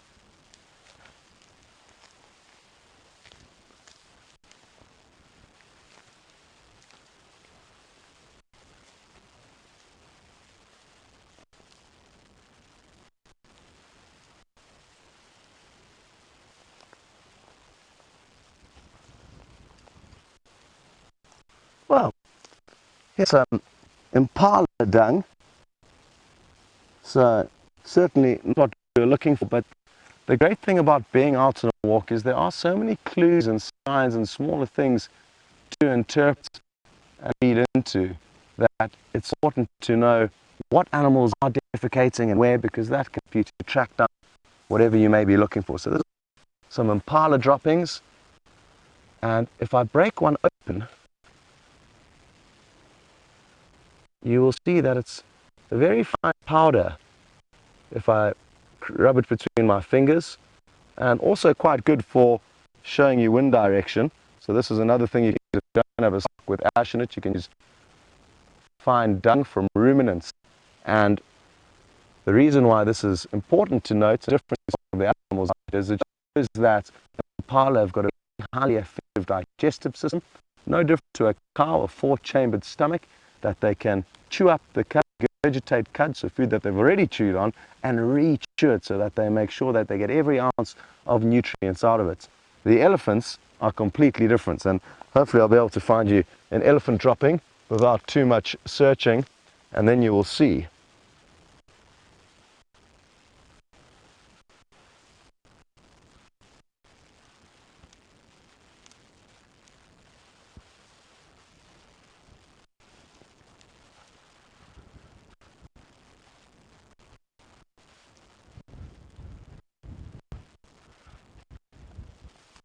I'm looking into this tree because I know for a fact that there will be many scorpions living within all the little cracks in the bark here. So I'm not going to put my fingers in, but there are a lot of cracks in the bark. On this dead stump here, there's quite a few cavities within the tree, and a lot of the scorpions that get in this area live in these trees. After dark, if we came with our UV black light, which I do have, we'd be able to see them fluoresce and glow. But for now, they'll be hiding. But couldn't resist the temptation of having a brief look around. Sometimes you get lucky and you can actually just see their pincers sticking out the entrance to their burrow.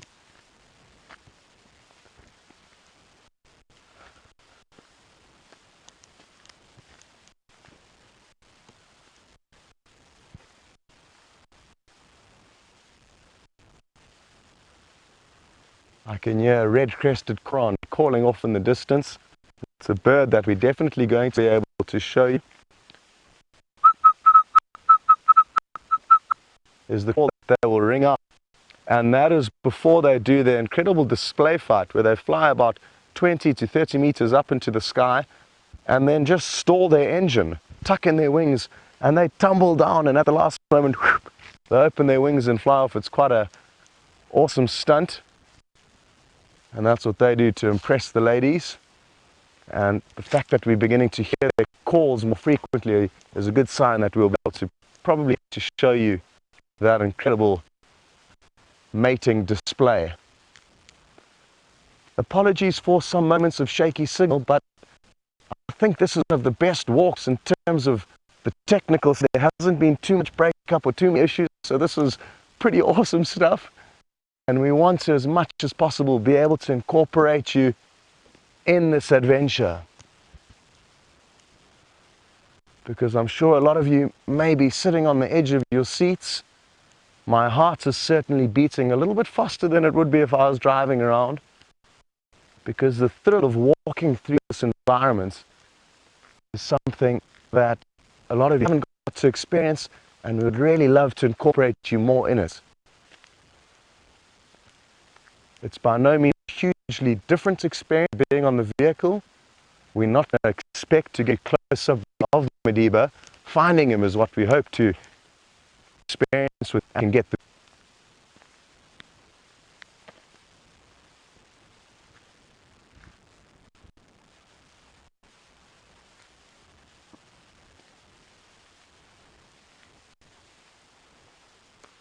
Okay, well, I think what the plan is that we're going to try and get up onto one last vantage point to show you the setting sun, and I've noticed a termite mound up on our right. So we'll go up there and send you back to James so that we can get back to the vehicle safely before it gets dark.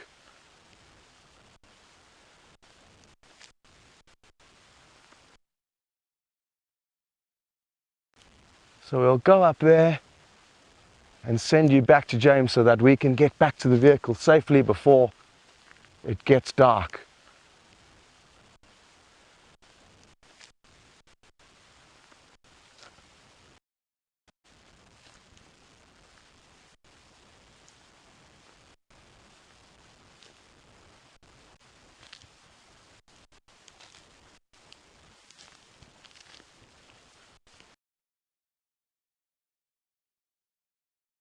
For Andre, come here. There's a bit of a barrier. There we go.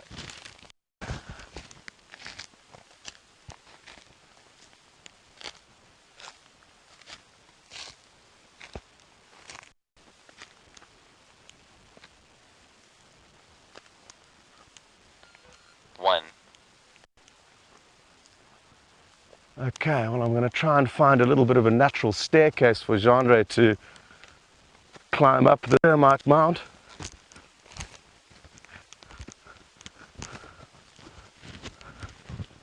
All good there, buddy? Well done. Well, isn't this beautiful? We've got the sun setting in the background. I've got a glimpse of the Drakensberg Mountains.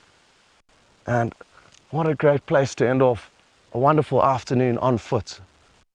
Now I'm just going to get a hold of James quickly on the Game Drive channel and give him an update as to where we last saw young moving. James for Scott. I'm hoping the viewer teller channel, which he is. James, apologies, no luck, but we did find his tracks of that small drainage heading north, and it was quite recently, so I didn't have too much time to follow up. Well, Okay, these are these thanks, important Josh. updates that we need to give. Let's see what to say. Do you suggest I go Rebecca's V's? He's making the right call. Yeah, exactly. Good call. And good luck. Thanks. Okay, so sadly we didn't have any good news for him, but at least some information and clues which may help him find Madiba for the last little bit of the show. We're gonna say goodbye now and look forward to doing some more walking with you in the future. I think Brent's going to be leading the next walk, so that's something to look forward to, because it's something that all of us are really excited about, and you're going to get to see some different angles and different styles of what interests us, especially the smaller things that we get to show you out here that are difficult to show from the vehicle where the camera is fixed. Anyway, off to the sunsets and back to James. Thanks for joining. Thanks Nikki and Tara. We will see you all on the next safari.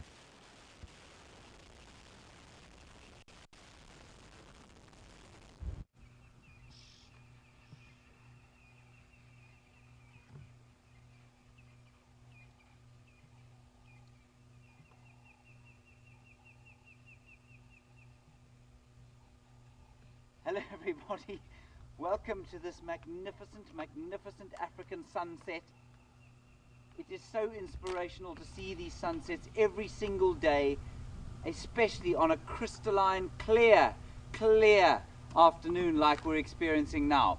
We are not far from where you just seen Scott. He's just up here, north in the block, where he was following Sindile, and I just had to come and climb this tree in the light of this golden setting African sun, because I was inspired so to do by the beautiful atmosphere that this whole afternoon has conjured up. Now our plan from here is going to be, first of all, to dismount with grace, and then to head up this road here. This is called Rebecca's Road, towards Zoe's Road, which is another road north up here, and apparently that's where Sindile's tracks were heading. Obviously, as that glorious sun sinks below the Drakensberg Mountains, so it becomes, well, just not a great idea to be out on foot. So Scott will head home and we'll take over in the vehicle around about where he had the tracks. I'm very pleased that the walking thing seems to be working, which is excellent. It's obviously very helpful to us in the vehicles to have somebody on foot, because you can obviously walk where you can't drive. Right, I have re-plugged myself in. Is that not just the most magnificent sight? So beautiful. Okay, I'm just going to quickly put my jersey on while you watch the last embers of the sun. It is a little bit nippy, and Brian tells me that there's going to be something in the way of a cold front coming through, but I can see, I mean, do you think that's smoke or cloud, Brian? I think there's some smoke there, you know. Yeah. I think there are a couple of bushfires perhaps towards the mountains. I'm not sure what's burning after all that rain, but I think that's why we're getting such a gorgeous sunset. Right, before young Madiba disappears too far into the hinterland, we'll go forward and see if we can't pick him up.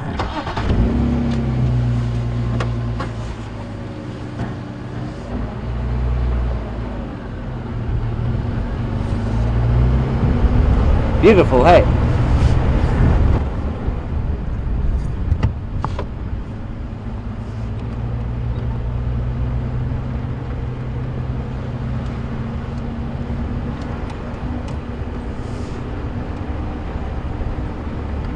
Right, so Scott was off in here. He was Madiba. I cannot bring myself to remember this animal's name. Madiba times 20 was in here, just to where Brian is pointing the camera, and then his tracks headed north from there, basically parallel with this road. And I believe you had a close-up shot of Madiba's excrement. How exciting that must have been for you. And of course, you've perhaps also seen us collecting their dung, which is very important for the research that is going on. It is astonishing to me how much in the way of dung we do look at out here, and how interesting we find it.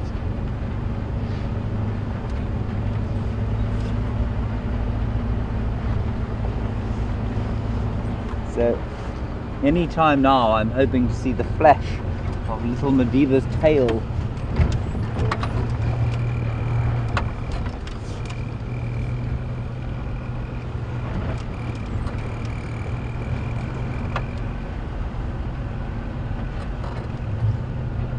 Now, a leopard, for those of you wondering, is possibly the most difficult animal to track. Well, I mean, probably a little bit easier to track than, say, a termite. But of the mammals that we like to see, very difficult to track because they are very light and they don't walk heavily. So, and the other, of course, important question to ask about animals on foot, being on foot, and around safety and around the animal's comfort, more importantly. And B. Wilson, you asked, will a leopard be, will Madiba be comfortable seeing people on foot? I've seen him on foot a few times. We've all have, actually. And what he does is he just pops his head up and he looks. As long as you don't approach him too closely, as long as you don't corner him, he'll be perfectly comfortable. But he will keep his distance. And a young male leopard is often the best thing to see on foot because they tend to be, I'm just looking at every termite mound because he does like to sit on termite mounds. They tend to be very curious. And so young male leopards on foot are often quite fun. They're a little bit nervous, so they will, be quite wary, but they don't slink off like their mothers do even before you see them. Quite often a female will slink off and you just don't see it, but the young males will stand up and look and see and have a look what you want, and then they kind of will back off if you approach them too close. But that should not be made, we should not mistake that, of course, for them being tame at all. So were you to truly corner him, the reaction would be fairly terrifying. So it's perfectly safe for us and safe for him as long as we don't corner them.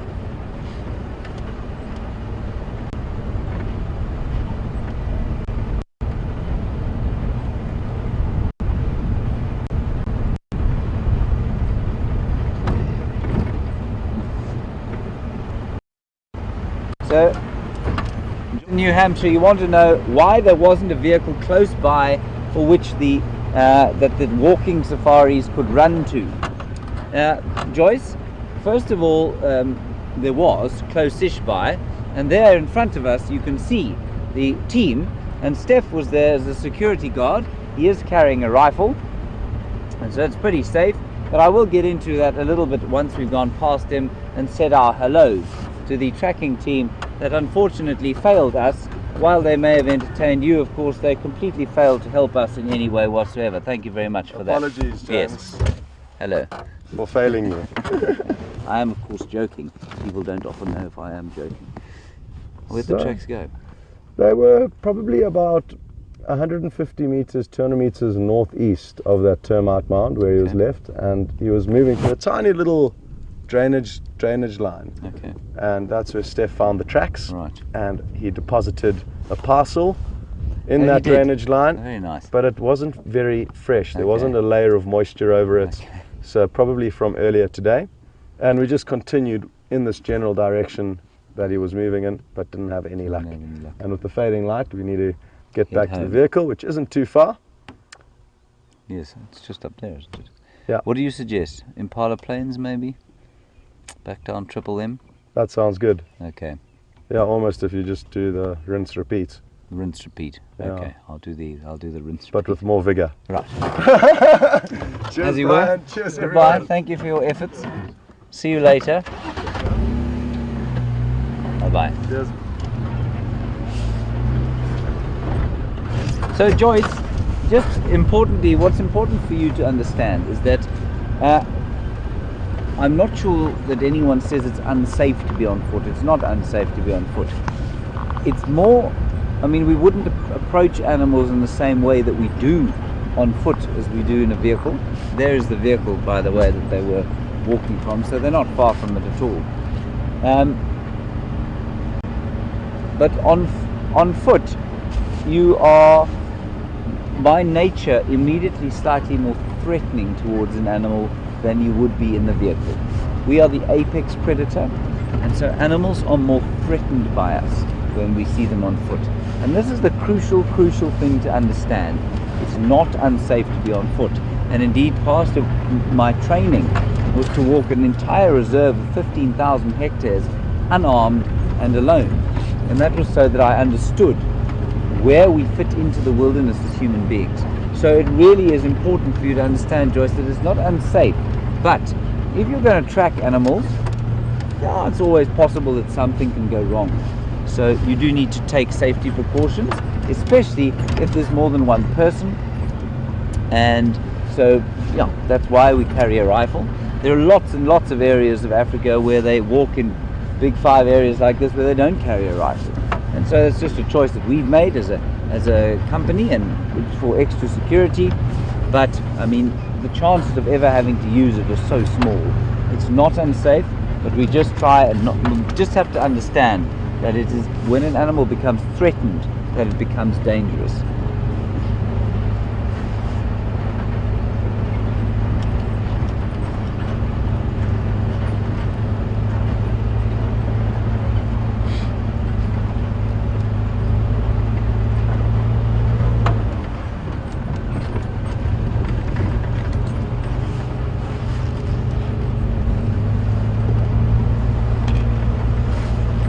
And of course, that doesn't apply if you don't have specific training for this area. So while it's pretty safe if you have training in the area and that you've seen animals on foot and you know how they're going to react, I wouldn't suggest you popped over from New Hampshire and went for a walk out here, because if you did see an elephant or you saw a lion or you saw a leopard on foot, you might not know how to react. And for example, Joyce was saying, why is there no vehicle within running distance? Of course, the worst possible thing you can do if you come across a lion is to behave like an impala, and that is to run away. So it is important that you have the training to walk in the bush, and you develop the skills to learn use your eyes better and your nose and your ears just a bit more, and so that's very crucial. That said, there are places around Africa where you can still go. I know there are places in Zimbabwe and Botswana where you go in at your own risk. You can go and camp, and you can do what you like. And I think that if you're not prepared for that nicely, you're taking a bit of a risk, because you don't understand what will threaten an animal and therefore make it dangerous. So I say this, I bang on about this a lot. People say, well, what's the most dangerous animal? What's the thing you're most scared of? And the answer is that there's no such thing as a dangerous animal. An animal is potentially dangerous, and it becomes dangerous when it is threatened. And it's the key is to understand when that animal will become threatened.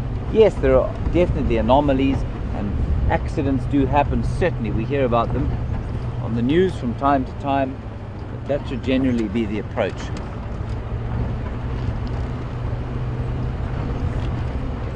So we're just, as Scott said, he said heading northeast was young Madiba, and so we've come to the northeast of where they were.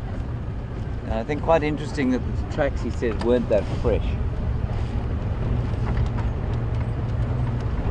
Another beautiful skyline.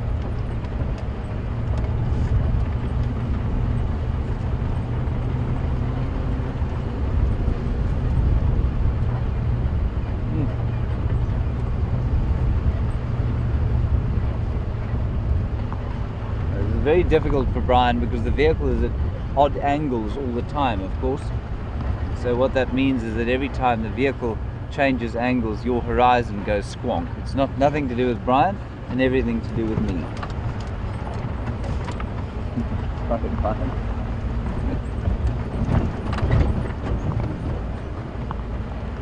So we're just going to circle this block basically and see if the young chap doesn't pop out and say hi to us.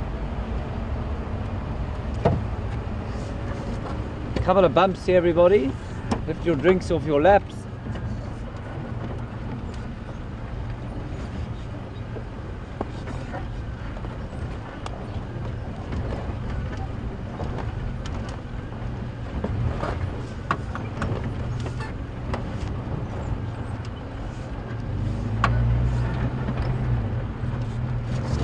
Now this is the road that we're turning onto here is the boundary between Arathusa and Juma.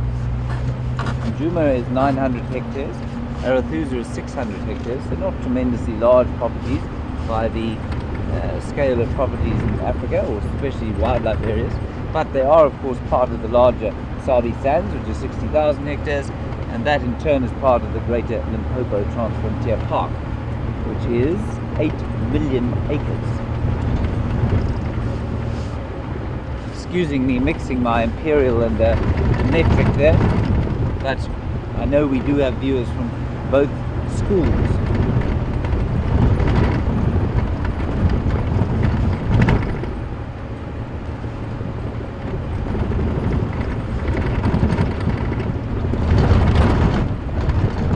So of course a leopard moving through the block will also not be moving in a straight line unless he's marking a territory. And Madiba will not be marking territory for the next few years. So he'll be wandering around. I mean, you followed him with us and you've seen how he moves around in different directions.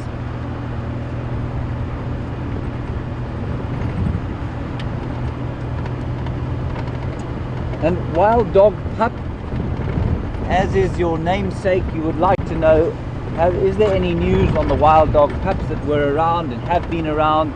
Wild dog pup, I haven't heard anything. I'm going to try my new trick. Dan, do you like my new trick? Are you quite nervous? You should be. I can't reach the brake. You want to know what's happened to the packs of dogs that gave birth. There were 2 or 3 around the area. Wild dog pup, I haven't had an update on them for a long time. I don't think that means that there's anything untoward that's happened. I just think that they move so far, and by now the pups will be running with the pack. So they won't be as localized as they were for those first few weeks while they were still in the den. I'm not doing this purely for the acrobatic nature of it. It's so that I can see over the tops of the bushes past which we are driving into the block where young Madiba was last seen. Thanks, Brian. See, I got it right. You'll notice I say every time I say Madiba because I get this.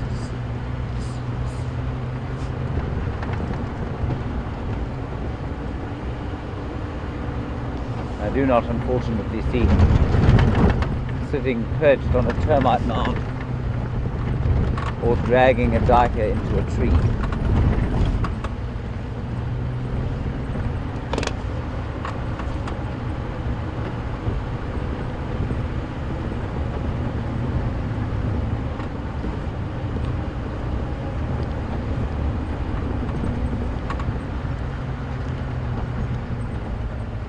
So we're just going to have a quick further chat on the lions while they are topical, of course, and while we don't have the young leopard to look at. Paul, you want to know, why do the lionesses not run away from the lions? Surely they must know or have the experience to just get away. Paul, it's an excellent question. I don't know, to be sure. You'd think they would have learned by now. They've lost 4 of their number to those Birmingham boys already. I suppose one of the reasons would be that they don't necessarily have anywhere to go. You know, they can't just disappear into another pride's territory, because then the fate that will meet them will be the same. They are very territorial, so they see this as their territory. And I don't know, you know, lions they're risk takers. They're far more prepared to take physical risks than many other animals. Hyenas are another group that will. And I think that's probably got something to do with that. Perhaps they don't realize the extent of the danger that they're in. But again, like you say, you'd think after the experience of losing 4 of their number, they'd have some inclination that the Birmingham boys were not after a Sunday afternoon cake and tea party. Good question, Paul. I don't know. In terms of speed, some people will tell you that a female lion is quicker than a male. I don't believe that to be the case, simply because the males are so much bigger. They're much bigger, and therefore their stride is longer. They're just as strong, so I don't see why on earth the females would be faster than the males. They might be slightly more agile, but in terms of top speed, I don't think they're fast. I think they're probably quite a lot slower.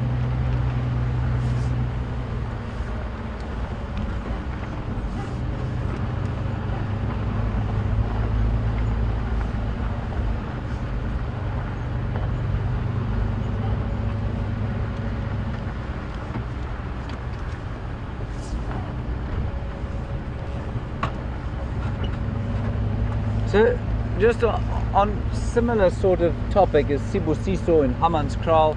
Sibusiso, another great question from you. You do ask a lot of good ones.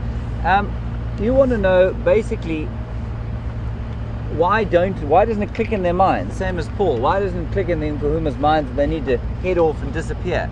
So, like I was saying, it's very important to understand that a pride can't just go into another pride's territory, because they will be beaten up there by the resident pride.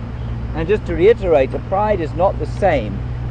The males are not part of the pride. They're a coalition that will dominate a number of pride territories, and that means that the females can't just disappear into another female pride territory because they will be damaged. That said, they will cross borders. They will definitely expand their range and try and get away. And certainly where some of the Nkuhumas have been of late into Simbambili, they're definitely pushing on the far western extent of their boundary. And so that to me is quite interesting. I think they are trying to perhaps get away from the Birminghams, but they seem to be unable to shake them off. They're unable to just move out though. Their best bet is to be as submissive as possible to the Birminghams. And I mean, I think that's what some of them will try and do. Oh, let's just stop there and listen to the cicadas for 1 second. It's my favorite bug. Isn't that lovely?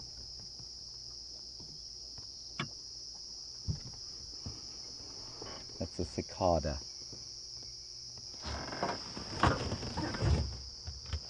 And they're very ventriloquial. There's another one calling out close by here.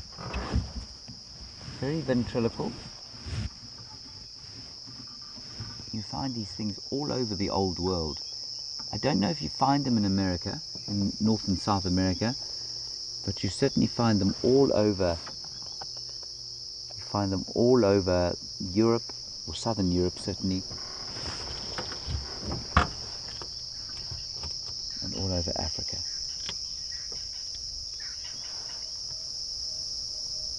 It's so cool. And they make that sound, everybody, they've got it's the males doing this.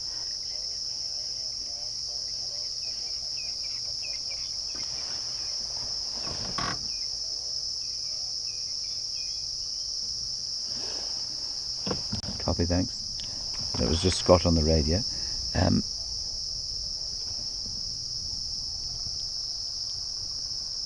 So they make this noise.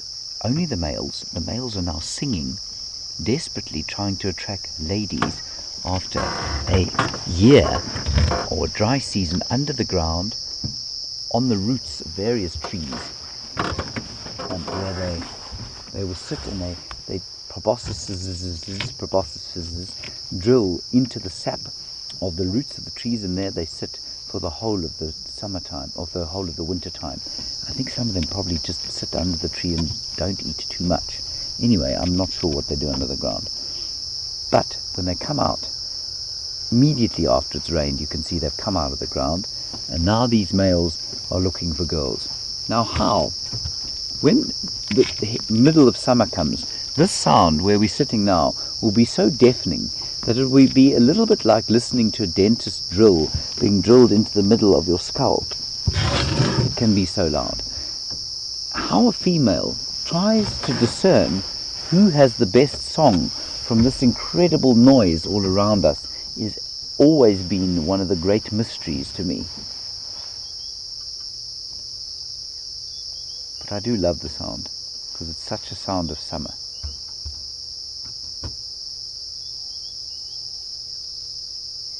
It's getting louder and louder.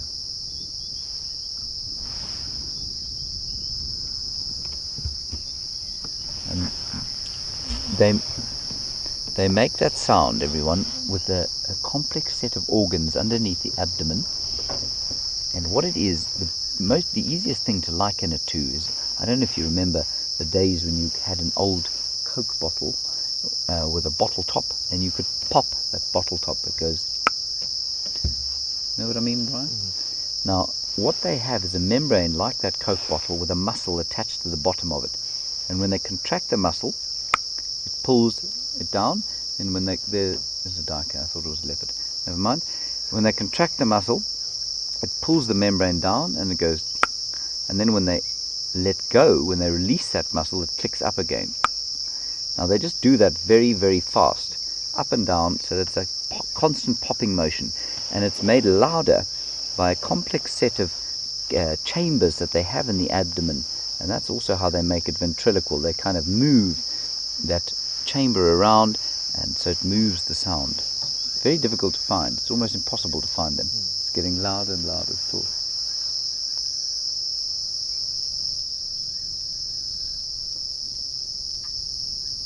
That's so wonderful. Okay, Scott has just said to me he hasn't found anything, but they did hear a leopard calling. Now, I don't think that would have been Sindile. Well, it's unlikely, because given his age. Madiba. Sorry. Madiba calling. I don't think it was him calling, but they did hear a leopard calling, perhaps Shadow coming to fetch him. So we're going to head up into that area. Scott is around there having a look. So we'll go and join them in the area. Here we go. I will get it right one day, everybody. I just have to bludgeon it into my thick skull.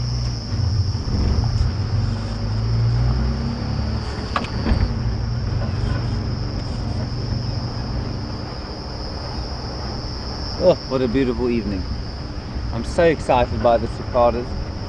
They just conjure up an image to me of lazy summer days, either in the bush or at the sea.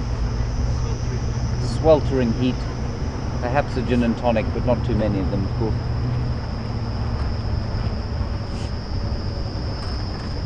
We won't be able to find one at night, everyone, but definitely as the summer progresses, we will be able to find them during the day. They will call during the day, and then we'll be able to find them. Oh, magnificent evening. That's where you saw us last. We've gone full circle, as it were.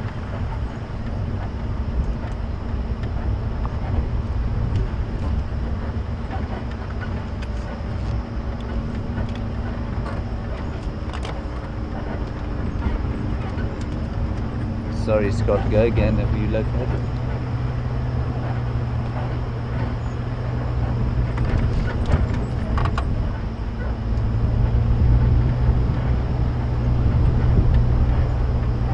Okay, copy, thanks. I'm coming back up Rebecca's. I will take... Oh, you're going to drive Triple M?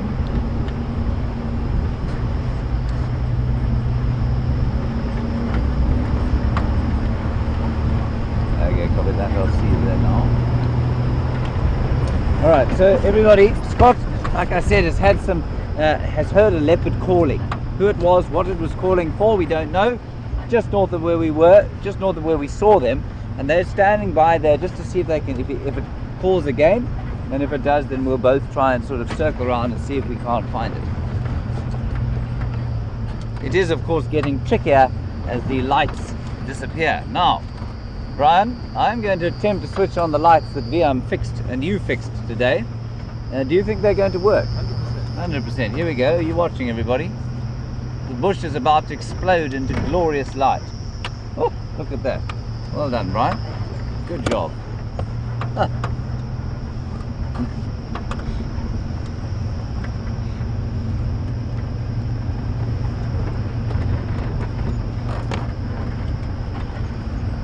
Try and find a spotlight somewhere here. There we go.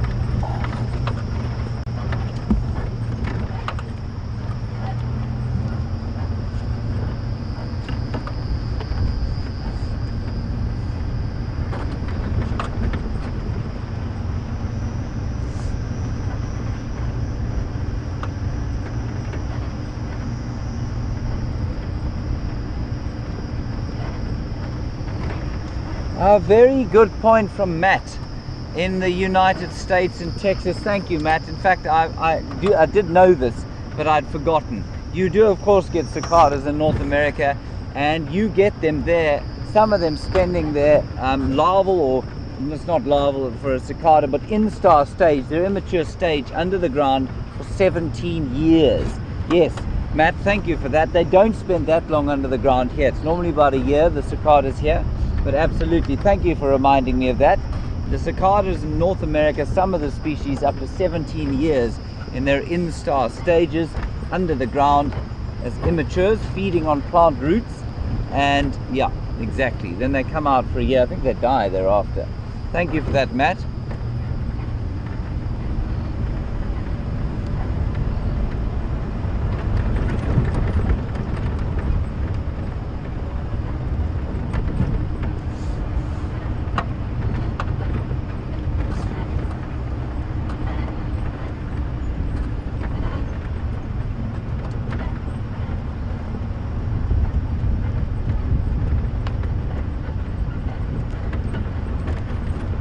Mauricio, you want to know if I find the shells sometimes from which the cicadas emerge. Mauricio, I'm not really sure what you mean. Maybe they have shells in the US, I'm not sure. But sometimes you find the holes that they come out of. I've never found a shell as such though.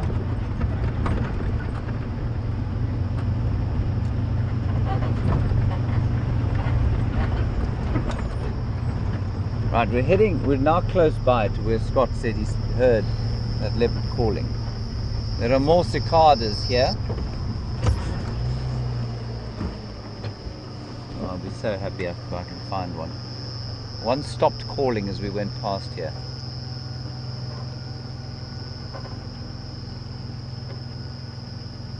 Normally hanging on the underside of the branches. They're not very big. Depends, I mean, you get different species of them. These ones, I think, are about ½ an inch long. Very cryptically colored as well. I can't see one in there.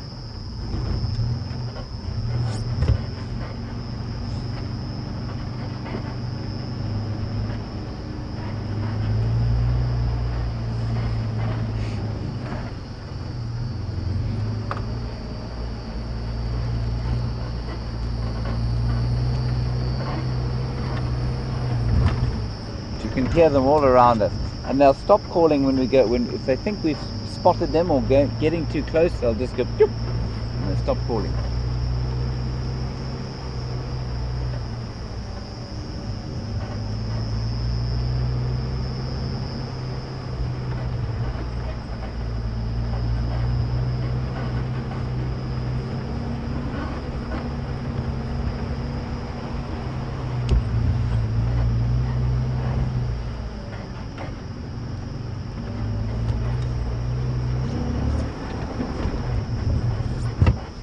So we're now exactly where Scott said he heard leopard. So perchance we shall be lucky. But regardless, it is just such a magnificent evening. I'm more than happy to just blunder around for a while and enjoy the sounds of the spring and that fiery sky.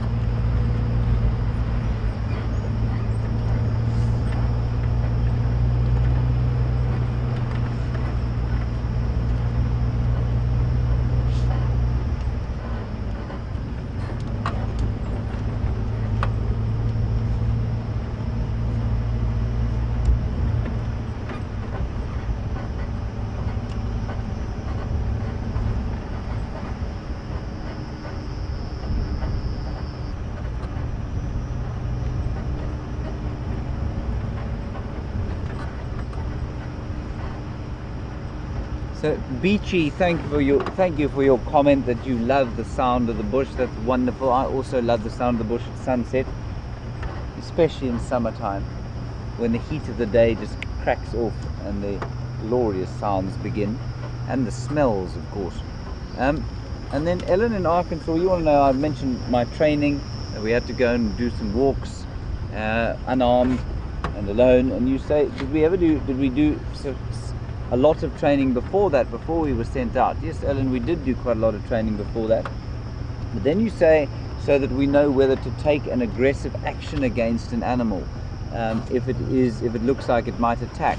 Well, Ellen, there's never really, well, okay, so if I'm, for example, if I am charged by a lion, so I stumble across a lion and it's on a kill, or it's a mother with its cubs, and she gets a fright and she charges. Yes, then you might shout, you might throw a stick just to deter it, but that would be the only kind of aggressive action that you'd take. With an elephant, you might clap your hands. You might clap your hands, but no. You know, in terms of aggression, Ellen, all of my training that I had was all about trying to make sure that we didn't threaten animals, so that they never felt the need to try and attack us. And that's the key to it. The key to living in the bush and having a good time in the bush is respect, is to live with complete and absolute respect for the animals that we're around, and to not treat them with any level of disdain. And in so doing, you can generally remain relatively safe. Hello, Scott. Nice to see you again. Hello everyone. Pleasant meeting out here. Yes. What a pleasant evening. Yeah.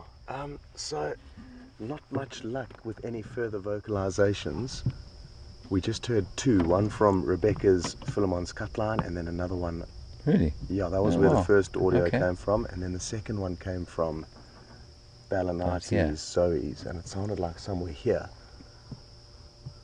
And all we've heard is the hippos at Sydney's Dam Which is some distance from here. and a hyena. So, not too sure what to suggest, Okay. but maybe you carry on and we'll keep listening. All right, that'll be marvellous. We'll go up and parlour it. I Okay, guess. cool. All right. Sounds good. Unless we do Philemon's cut line, what do you reckon? I think this side You think so? is Okay. a better bet. All right, we'll head up there. Okay, good luck everyone. Thanks, Scotty. See you later.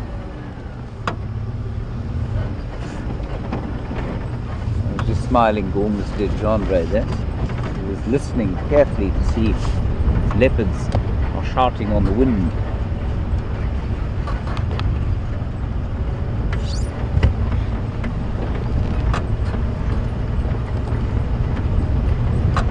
Leopards, a little bit like cicadas, can be quite ventriloquial, and of course if they're calling, they're normally moving.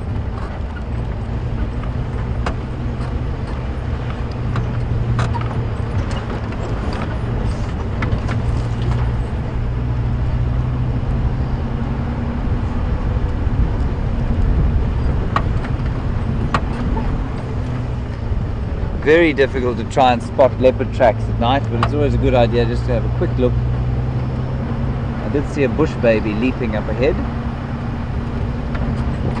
See if we can get a bit closer.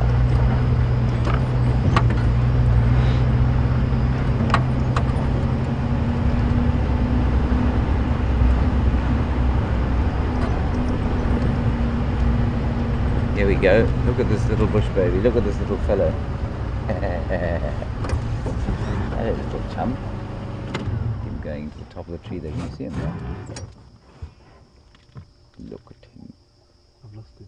He's there. He's in the middle of the spotlight. He's hiding behind the back of that terminalia tree. The little boy, there he is. Look at him. That's called a lesser bush baby, everyone. Or lesser galago.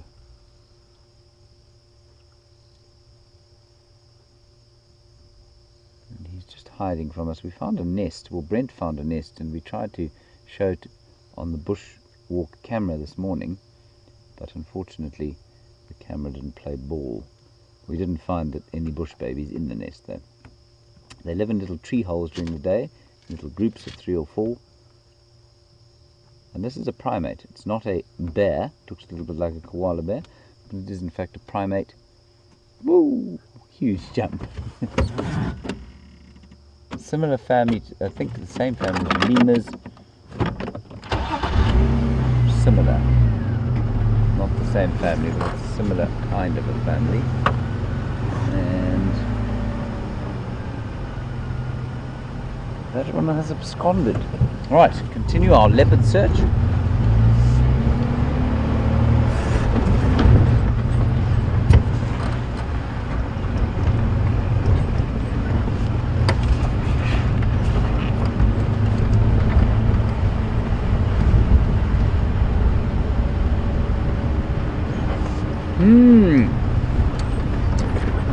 Interesting question from Shannon in Ohio. Do we get mayflies here?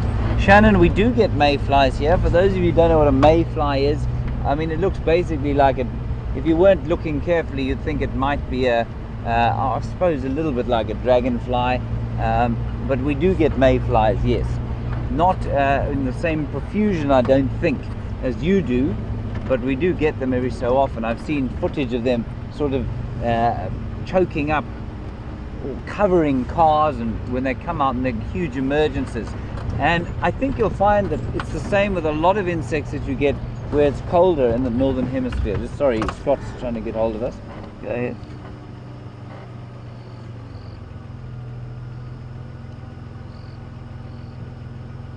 Go ahead, Scott. I'm just going to listen.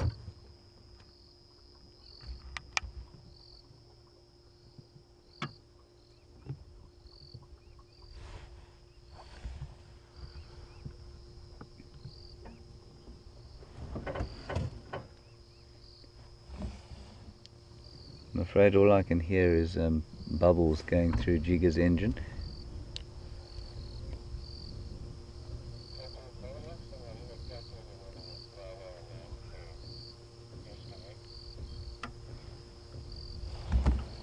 So Scott said he heard some impala alarm calling and a hyena cackling to the east of us while you look at the first star of the night.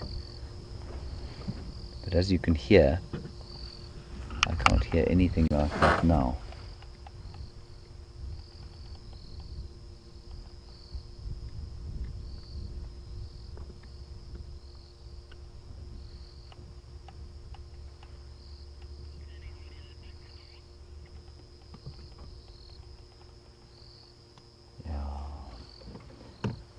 These are tricky customers, these leopards.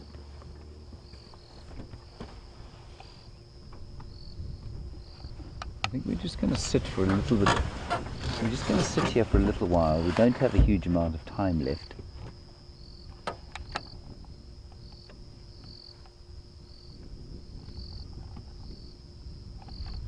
Was I blethering about when we stopped, Brian? Do you remember at all? I'm sure you shut your ears to my nonsense eventually. I forget what it was. I definitely can't hear any impala alarm calling or hyenas. I'll just give you a sense of what I can smell though. There's no dust in the air.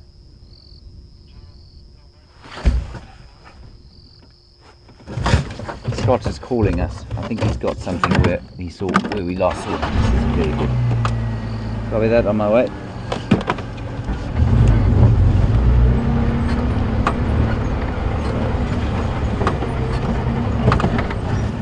Scrub here. Sorry, Scrub here. We have greater priorities.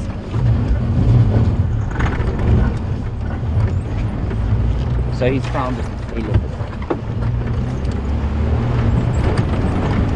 Well done, Scott. Try not to untangle myself from the radios, spotlight, earpiece, various other electronic paraphernalia that threatens to strangle me on a regular basis.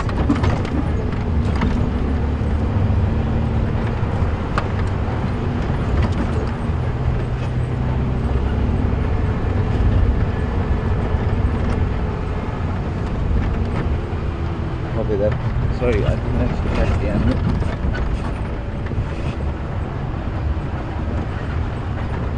Sorry, it's not a leopard, it's a serval. That's even more exciting. This is fantastic. So we're going to try and go in here.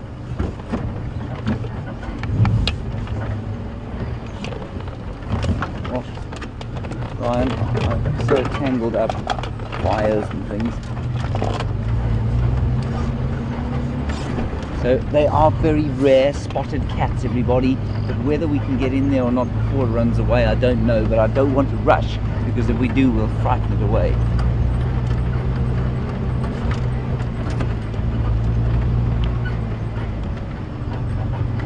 It's right in front of their vehicle. Okay. Just in here. Big hole.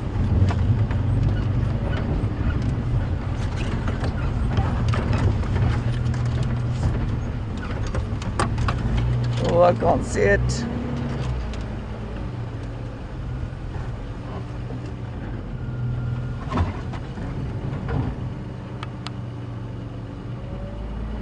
So apparently it was right here.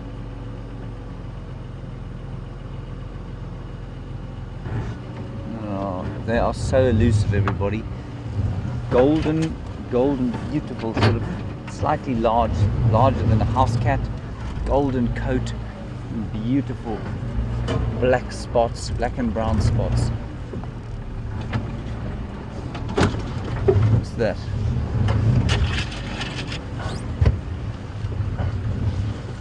Oh, that's just a shadow.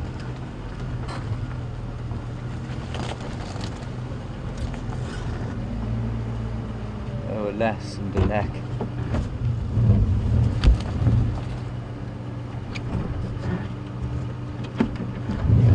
I'm afraid, everybody, I don't think this is going to turn out particularly well for us.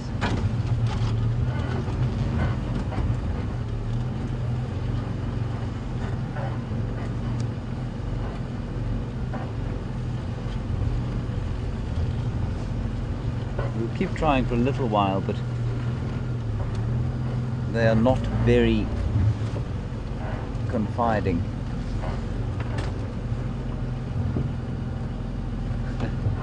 No problem at all. Scott is busy apologising, but I mean, to try and stay with the server was totally impossible.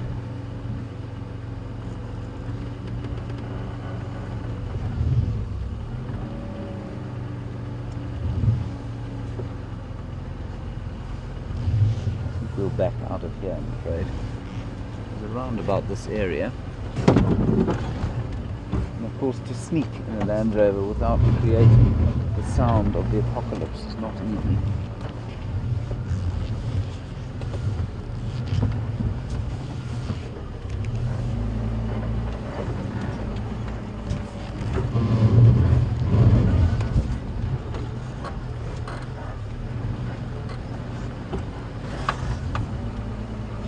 I think we're going to call this quits.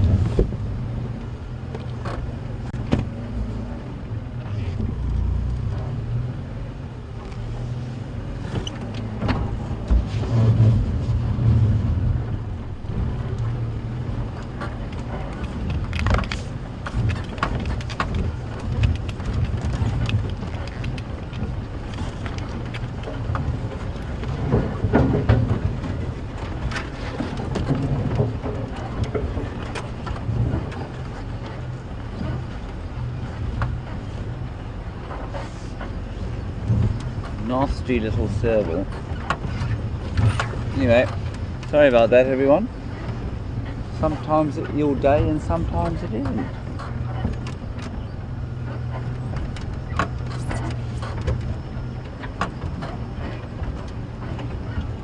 We'll just gently drive along here. Not many minutes left of drive, I'm afraid.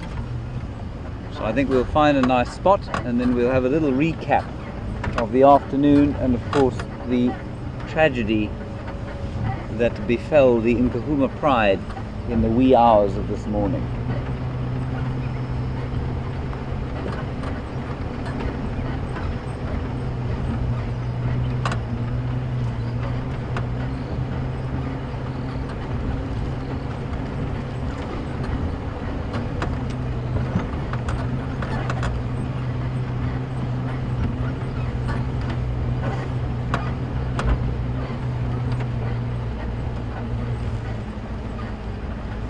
So servals are territorial like all cats, and I mean, how long?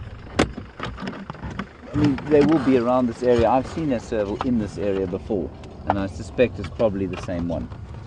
Alright, so before we end off, oh dear, I've just unplugged myself. That's going to be very detrimental to my long-term career prospects. Stand by.